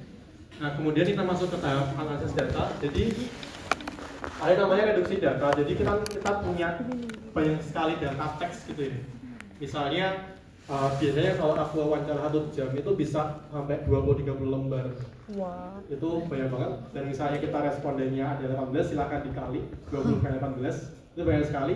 Nah itu kita reduksi, kita semacam kita kurangin. Misalnya kita kurangin, kemudian kita kurangin lagi. Jadi semacam kita mencoba mereduksi seluruh data itu menjadi suatu hal yang lebih mudah dibaca dalam bentuk pola-polanya, pattern. Dan paling atas nanti ada temanya gitu. Nanti ada contohnya lagi. Kemudian kita sajikan datanya dan menggambarkan kesimpulan. Oh, bisa. Oh bisa. Nah ini contoh transkripnya. Jadi dari masing-masing sesi wawancara itu akan ada satu file kayak ini. Jadi kita mulai dari hari, tanggal, waktu, tempat, peneliti, responden. Dan kemudian jawabannya seperti ini. Jadi ada tadi ya kayak apa namanya percakapan seperti apa dan dia mendetail. Nah berikutnya adalah teman-teman setelah sudah terkumpul semua ini ya. Nanti teman-teman mencoba mengkodekan hasil wawancara seluruh responden dalam kategori atau subkategori. Jadi istilahnya itu kayak kita mencoba merangkum suatu percakapan, penggalan percakapan. Misalnya ada 2-3 kalimat gitu ya. Kira-kira itu yang mewakili itu satu kata apa sih, atau 2 kata apa sih gitu. Jadi kita cari perwakilannya itu apa. Mungkin kalau teman-teman mungkin teman-teman yang punya Instagram gitu ya, kadang-kadang posting misalnya kita mahasiswa farmasi posting lomba menang lomba debat gitu ya, juara 2 debat kefarmasian di Universitas Jakarta gitu. Nah kemudian ada cerita di bawahnya kan, ada cerita bagaimana dia proses dalam mencari kelompok, kemudian bikin tim latihan, terbang ke Jakarta, debatnya kayak gimana, kemudian menang gitu kan. Kemudian bawahnya ada hashtagnya gitu biasanya. Hashtag mahasiswa berprestasi, hashtag debat kefarmasian, hashtag mahasiswa ambis gitu. Nah ini sama, jadi hashtag ini adalah label gitu kan, sama dengan kualitatif. Jadi seluruh teks yang di atas tadi itu si mahasiswa tadi nganggap ini sebenarnya labelnya apa sih, labelnya tadi mahasiswa ambis gitu. Nah gitu, sama halnya dengan di sini kita mencoba mencari tahu hashtagnya apa sih gitu. Biar nanti mudah dicari ketika kita mau bandingkan ya antara responden ya, kita pengen tahu polanya seperti apa. Jadi kita cari tahu, ini adalah penggalan kata yang kira-kira mewakili seluruh kalimat tadi. Nah, gitu. Contohnya seperti ini. Jadi misalnya ini ada transkrip verbatim gitu ya. Pewawancaranya nanya, apakah Bapak bisa menceritakan bagaimana biasanya Bapak mencari pengobatan ketika Bapak atau keluarga Bapak sakit gitu. Kemudian Bapaknya jawab, kalau saya sakit ringan, saya flu atau sakit kepala, saya mencoba obat-obatan OTC gitu kan. Misalnya paracetamol atau obat batuk gitu. Kita anggap itu hashtagnya adalah soal medikasi. Kemudian berikutnya Bapaknya lanjutin. Tapi kalau gejalanya berkepanjangan, nggak sembuh-sembuh, saya pergi ke puskesmas gitu atau ke dokter umum. Ini hashtagnya misalnya biomedis, karena misalnya penelitian ini kita pakai konsep medical pluralism gitu ya. Kemudian kita follow up lagi dong. Nah ini follow up questionnya ya. Jadi misalnya pertanyaan yang di pertemuan wawancara itu cuma satu, yang bagian atas doang. Kemudian bawahnya ini follow up question, nggak ada di pertemuan wawancara. Tapi kita munculkan sendiri karena kita pengen gali lebih dalam. Kemudian pewawancaranya nanya, tadi kan masih penyakit ringan ya, kemudian dia nanya kalau kronis gimana, kalau misalnya kondisinya lebih kompleks, Bapak mau gimana gitu kan. Kemudian Bapaknya jawab, kalau yang lebih kompleks kayak diabetes, hipertensi, kami ke dokter langsung gitu kan. Ternyata biomedis. Kemudian Bapaknya cerita lagi tuh, saya percaya bahwa perawatan medis yang teratur, kontrol penting untuk mengolah kondisi kronis seperti itu. Namun, kemudian dia cerita, kadang-kadang kami juga perhatikan saran atau perawatan tambahan dari praktisi kesehatan non konvensional seperti herbal atau akupuntur. Ini hashtagnya tradisional. Dan di sini nanti wawancaranya masih, kalau misalnya penasaran bisa nanya lagi tuh. Misalnya kalau akupuntur gimana Pak dan sebagainya. Ini jadi percakapan dari 1-2 pertanyaan itu bisa panjang gitu. Jadi hashtagnya kayak ini ya contohnya ya. Nah kemudian satu penggalan kata, satu baris kalimat itu boleh lebih dari satu hashtag. Jadi misalnya ini kan terkait medical pluralism-nya ya, sistem kesehatannya.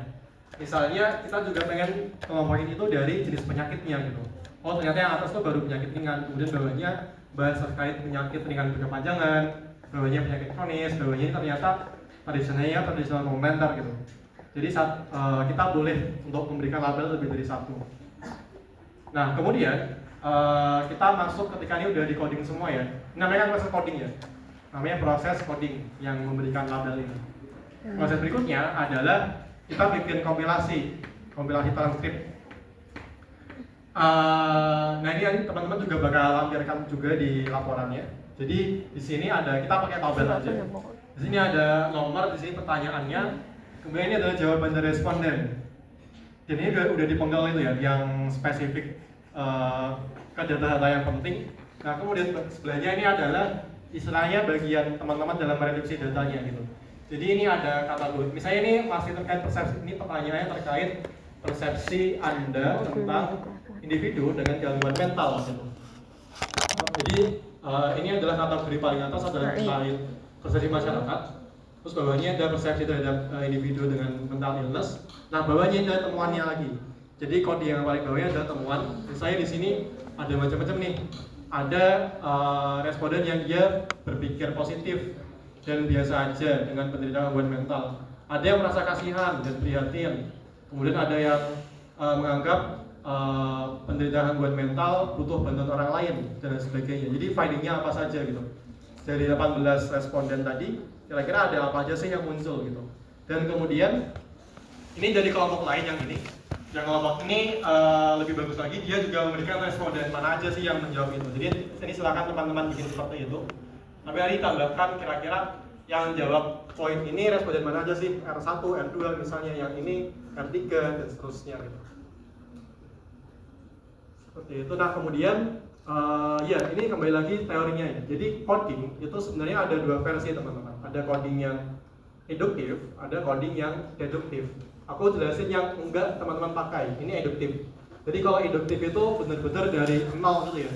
Nah, misalnya kita punya 18 transkrip wawancara dan kemudian biasanya sih kita misalnya ada 3 peneliti gitu ya. Ini 3 peneliti kita kumpul bareng, kita diskusi.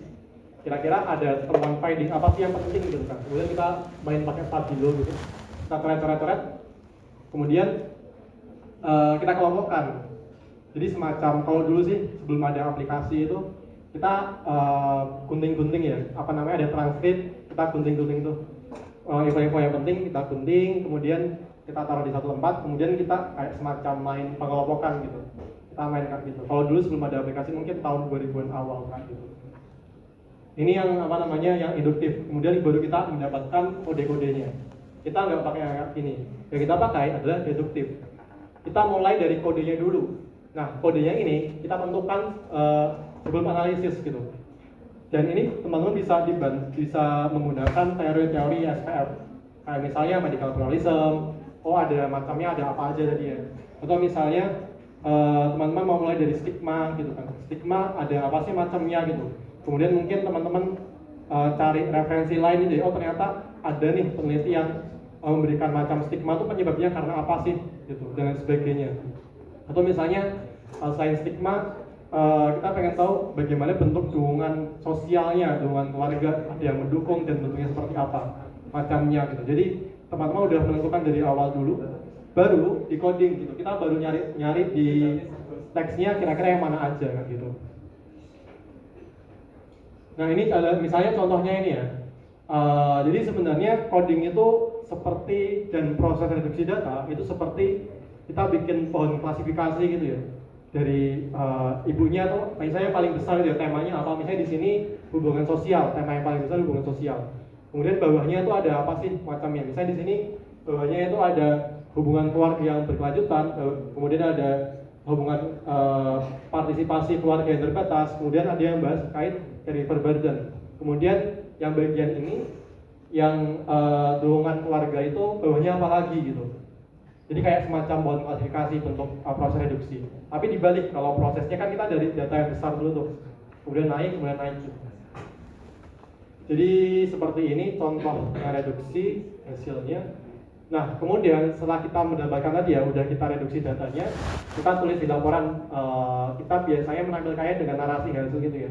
Jadi beda dengan kuantitatif yang biasanya kita pakai grafik-grafik, misalnya diagram batang gitu ya. Misalnya yang yang menjawab ya atau tidak itu berapa, seperti itu. Kalau kuanti kita nggak pakai kayak gitu. Kita sebenarnya mirip cerita ya kalau di kualitatif. Jadi berupa narasi dari temuan teman-teman yang udah direduksi tadi hasilnya. Kemudian di pembahasan itu kita membahas menggunakan teori yang kita pelajari kemarin gitu. Kemudian apa yang inline, mungkin kalau teman-teman menemukan suatu hal yang berbeda juga boleh banget gitu disampaikan di situ. Atau misalnya dibahas dengan penelitian terdahulu atau penelitian di lokasi lain misalnya, seperti itu. Dan kalau misalnya kalau kemarin saya ada kelompok yang juga bikin semacam diagram gitu ya. Jadi bahasa itu kan, dan hasil itu kan sangat tebal, sangat panjang. Kemudian dia bikin semacam diagram untuk merangkum kira-kira seluruh hasil dari bahasa itu isinya apa gitu. Kalau ini apa ya? Ini sama sih, kayak persepsi masyarakat terkait mental illness sepertinya. Ada yang positif, itu dikaitkan dengan pengetahuan, perasaan, sikap. Yang negatif itu apa gitu kan. Kemudian faktornya apa aja ditaruh di sini. Seperti itu. Sebenarnya ada yang mau ditanyakan dulu sampai sini?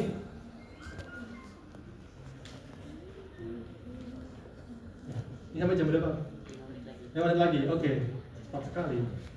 Nah ini aku akan coba menjelaskan ya gimana cara kita membuat perdebanan wawancara dari suatu teori. Misalnya ini kita ada teori pathway of seeking care. Ini kayak dari Bu Ana sih. papernya Bu Ana terkait bagaimana masyarakat itu mencari pengobatan berdasarkan persepsinya mengalami suatu gejala gitu. Symptoms experience and then perception about it. Dan itu kan persepsi individu terhadap suatu penyakit, keparahannya misalnya ya, atau penyebabnya gitu. Itu kan akan menjadi mengarahkan dia apakah mau langsung medikasi, apakah mau langsung ke biomedis, atau mau tradisional. Dan kemudian mereka juga bisa bolak-balik gitu ya, berpindah antar sistem kesehatan gitu. Nah di sini dari teori ini kita bisa membuat suatu pedoman wawancara gitu. Dengan jadi intinya kita mencari jawaban untuk mengisi kota-kota yang di atasnya itu. Jadi misalnya ini pertanyaan nomor 1 bukan ini sih. Pertanyaan nomor 1 itu di depannya karena kita mulai dari symptoms experience, yang kita tanyakan adalah misalnya kita sedang penelitian tentang kita penelitian di suatu lokasi yang endemik malaria gitu ya. Itu kan gejalanya demam gitu kan. Nah kita pengen tahu tuh kan gejalanya kan demam, dan demam itu bisa macam-macam ya penyebabnya ya. Kita pengen tahu bagaimana masyarakat setempat memahami gejala demam itu. Kita tanya, pertanyaan pertama adalah misalnya ketika Bapak demam, perasaan apa yang Bapak rasakan gitu. Misalnya Bapak atau ada anggota keluarga Bapak sakit gitu ya, demam gitu ya. Apa yang dirasakan dan apa yang Bapak pikirkan gitu. Nanti mungkin Bapaknya dari situ akan menjawab, oh kalau demam, oh kemarin anak saya baru demam tuh 3 minggu yang lalu gitu. Kemudian dia akan bercerita, kalau saya sih biasa-biasa aja mas, karena dulu saya juga waktu kecil demam sembuh sendiri gitu, nggak pakai obat. Jadi kemarin sih karena saya sibuk, jadi nggak saya bawa kemana-mana gitu. Kemudian kita nanya, terus gimana pak? Emang anak Bapak kemudian sembuh sendiri gitu? Oh enggak mas, kemarin ternyata 3 minggu berikutnya dia muncul demam lagi gitu, dan itu nggak sembuh-sembuh dan kemudian dan seterusnya gitu. Jadi kita awali dengan bagaimana tadi bagaimana masyarakat itu merasakan gejala suatu penyakit dari framework ini ya. Nah kemudian kita tanya ke bapaknya, habis itu dibawa ke dokter nggak pak gitu kan, dan sebagainya. Kita mencoba mengisi ini seterusnya mengisi yang ke dokter. Kemudian kita tanya juga apakah ada upaya untuk soal medikasi, dan juga kayak apakah ada upaya untuk pengobatan tradisional gitu kan. Itu baru pertanyaan pertama. Pertanyaan pertama ada anaknya yang banyak banget, karena kita pengen tahu gimana simptom itu dirasakan, dan kemudian itu memilih ke fasilitas kesehatan yang mana. Nah kemudian yang kedua adalah bagaimana kelebihan dan kekurangan masing-masing layanan gitu. Perasaan kan bapaknya akan cerita di dokter seperti apa, di tradisional seperti apa, dan lain sebagainya. Dan itu kan akan juga berpengaruh ke apakah bapak itu berpindah-pindah itu ya antar sistem kesehatan. Dan kemudian juga yang ketiga yang terakhir, ini bagaimana cara Anda berganti atau menggunakan terapi tersebut secara bersama. Jadi dari teori yang udah ada, nanti teman-teman bisa lihat kira-kira pertanyaan apa sih yang tepat gitu. Dan masih boleh kalau misalnya mau ditambah-tambahin pertanyaan lain yang kira-kira teman-teman pengen mengeksplorasi yang lebih jauh tuh. Seperti itu contohnya. Ya sepertinya karena waktunya udah habis ya, dan materiku juga udah selesai sebenarnya. Jadi aku kembalikan ke Pak Fatul. Terima kasih teman-teman. Oke, ya terima kasih Noval. Kita berikan applause. Oke, karena waktunya sudah mau selesai, jadi saya remind lagi ya buat teman-teman, pekan depan kuliahnya jangan lupa disubmit itu ya, output satunya. Nanti kuliah pekan depan dengan Bu Ana ya. Jadi presentasinya dengan Bu Ana. Nanti mungkin Noval akan ikut juga. Kemudian ketemu lagi dengan saya di pekan berapa berarti? 8, 9, 10, 11, pekan 11 nanti dengan saya. Kan pekan 10 nggak ada kelas ya. Jadi pekan 8 hari ini, pekan depan dengan Bu Ana, kemudian pekan selanjutnya lagi pekan ke-9 nanti nggak ada kelas, terus pekan 10 dengan saya. Ya betul. Oke, ada yang mau ditanyakan? Oke, kalau tidak ada pertanyaan lagi kita bisa akhiri. Terima kasih untuk atensinya, lebih dan kurangnya mohon maaf. Billahi taufiq wal hidayah. Wassalamualaikum warahmatullahi wabarakatuh. Waalaikumsalam warahmatullahi wabarakatuh.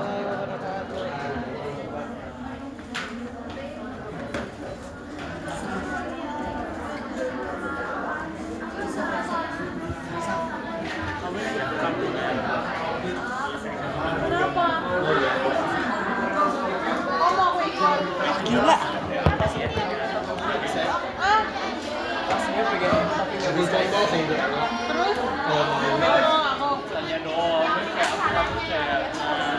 aku juga aslinya mau ikut tapi aku nggak bisa. Ya.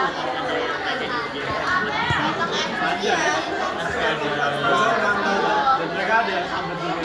Sambat dan kebanyakan ya. Ya gitu lah. Karena saya dulu nggak bisa. Dia sih jangan pakai helm itu di dalam ruangan. Nanti ya Bang.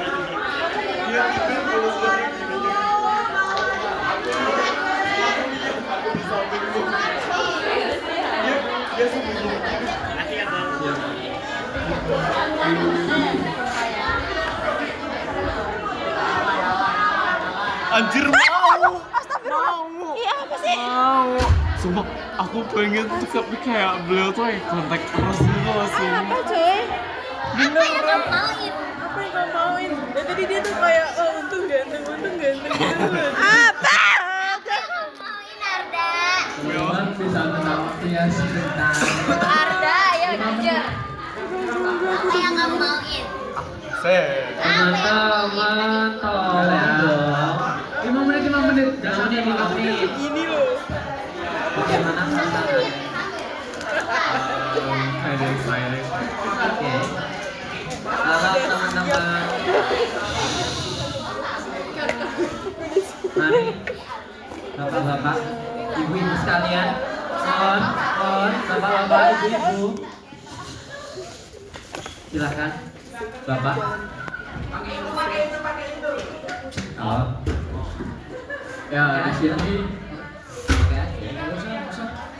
Nggak kelihatan.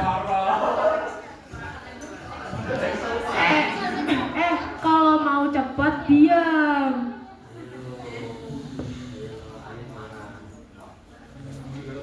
Cuma 5 menit aja kok, nggak sampai malah. Jadi di sini aku Sabda. Di sini aku mewakili teman-teman dari PPM yang nggak bisa membersamai aku. Nah di sini karena event tahunan kita udah mau dilaksanain lagi yaitu di tanggal 30 April. Jadi aku minta tolong bantuannya buat ikut berpartisipasi ya. Ya nggak harus ikut, tapi kalau bisa ikut sih, ikut persiapannya. Cuma kalau bisa ya ngeramein aja jadi supporter, soalnya nanti ada best supporter. Jangan lupa buat yang minat sama cabur-caburnya, tolong langsung di list aja di grup angkatan karena tenggatnya itu hari ini terakhir. Itu aja sih dari aku. Terima kasih. Udah. Ada mau tanya nggak?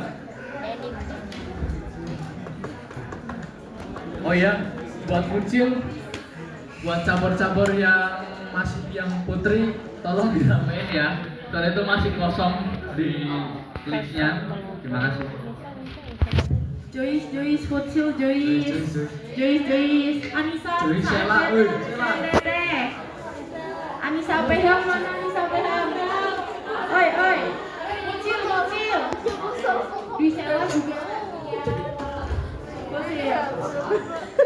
Bisa. Yang masih kosong diisi guys. Terutama yang putri-putri kayak pingpong tuh masih kosong. Si Eli juga, Ben. Oh iya Ben masih kosong Ben. Rangga, Angkel, Eli. Kelihatan banget. Orgil Arda, please. Cogil. Dia cogil. Bapaknya tuh udah kemarin. Iya, Poli. Cogil. Enggak cogil. Aku dari kemarin. Jadi kayak aku ngomong Kamu tahunya dari mana? gitu aku ini kan. Pas dia baru datang, aku tuh langsung buka IG kan. Terus kayak lihat story-nya gitu. Story-nya 48 detik yang lalu aku kayak langsung anjir Dipilih ya guys, mau ikut Siade yang mana? Disegerain ya nulisnya ya. Iya, itu timeline-nya 30 April sampai 9 Mei. Soalnya batas listnya hari ini ya. Jadi tolong disegerakan. Dendanya berapa Sabda? Dendanya untuk tenda itu 50.000 per cabur ya. 50.000 per cabur lumayan guys. udah gitu aja sih, kalau mau ada yang tanya tanyain aja langsung apa. Terima kasih udah boleh pulang. Ilmu stalking, aku kayak udah slow. Ngeri anjir, takut. Orang yang di LinkedIn-nya loh langsung ketemu. Iya, makanya itu segampang itu. Pakai item kalau mau, kalau enggak juga enggak apa-apa. Aku tuh dari dulu kayak udah diwanti-wanti gitu loh. Ada besok ISPF kamu gak usah dateng gitu. Kenapa gitu kan. Tuh.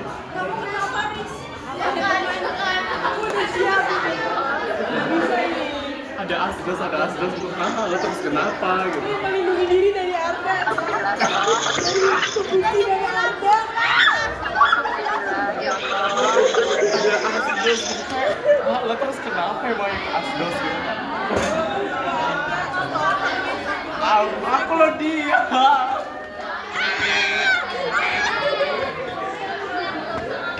Iya ya, ini bisa jadi. Ayo pulang. Larissa, bagaimana Ini loh, sumpah. Ih, mana ya? Bentar. Dari siapa? Ahmad Naufal IG-nya. Kamu tuh kemarin IG-nya. kamu tuh kemarin yang tintan itu kamu cari, sekarang kamu cari semuanya kamu cari kalau kata gue. Semua orang aku kepo nih. Sumpah itu emang kurang. Kamu tahu tabelnya sangat Avengers.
Jadi nggak? Oh iya. Ya.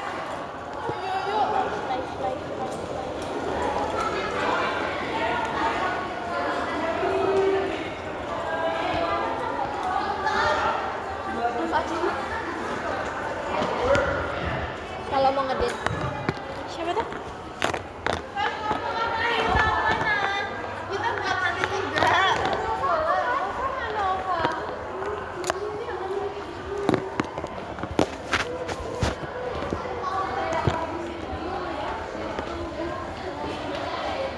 Tujuannya itu ya.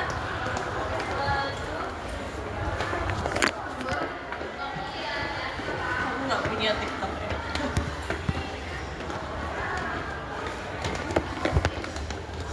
Sambal coy. Aku ngapain? Dia kan MC. Dia MC.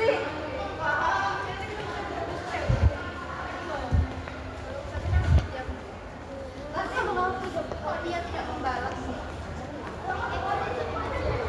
Enggak. Oh, ngambil slot ya.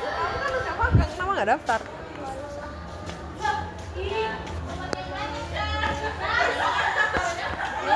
Biogena kapan porsinya? Nggak tahu. Nggak ada konfirmasi.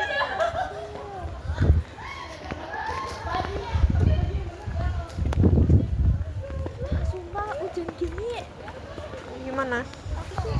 Yang isi itu loh, deadline-nya jam 4 loh, jadi Harusnya tadi bilang loh kok mati. isi mau yang isi itu loh, deadline-nya jam 4 loh, jadi tak tahu isi mau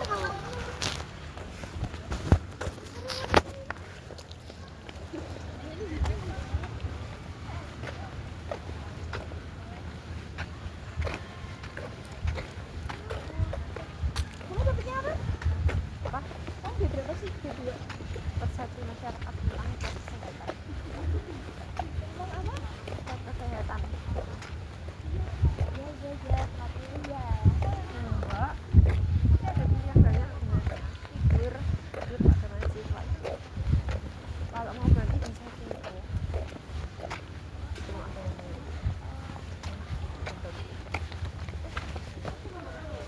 kalau kamu apa? Rolling. Ih, bagus. Itu gampang banget respondennya. Aku mau wawancara diriku sendiri. Ini apa?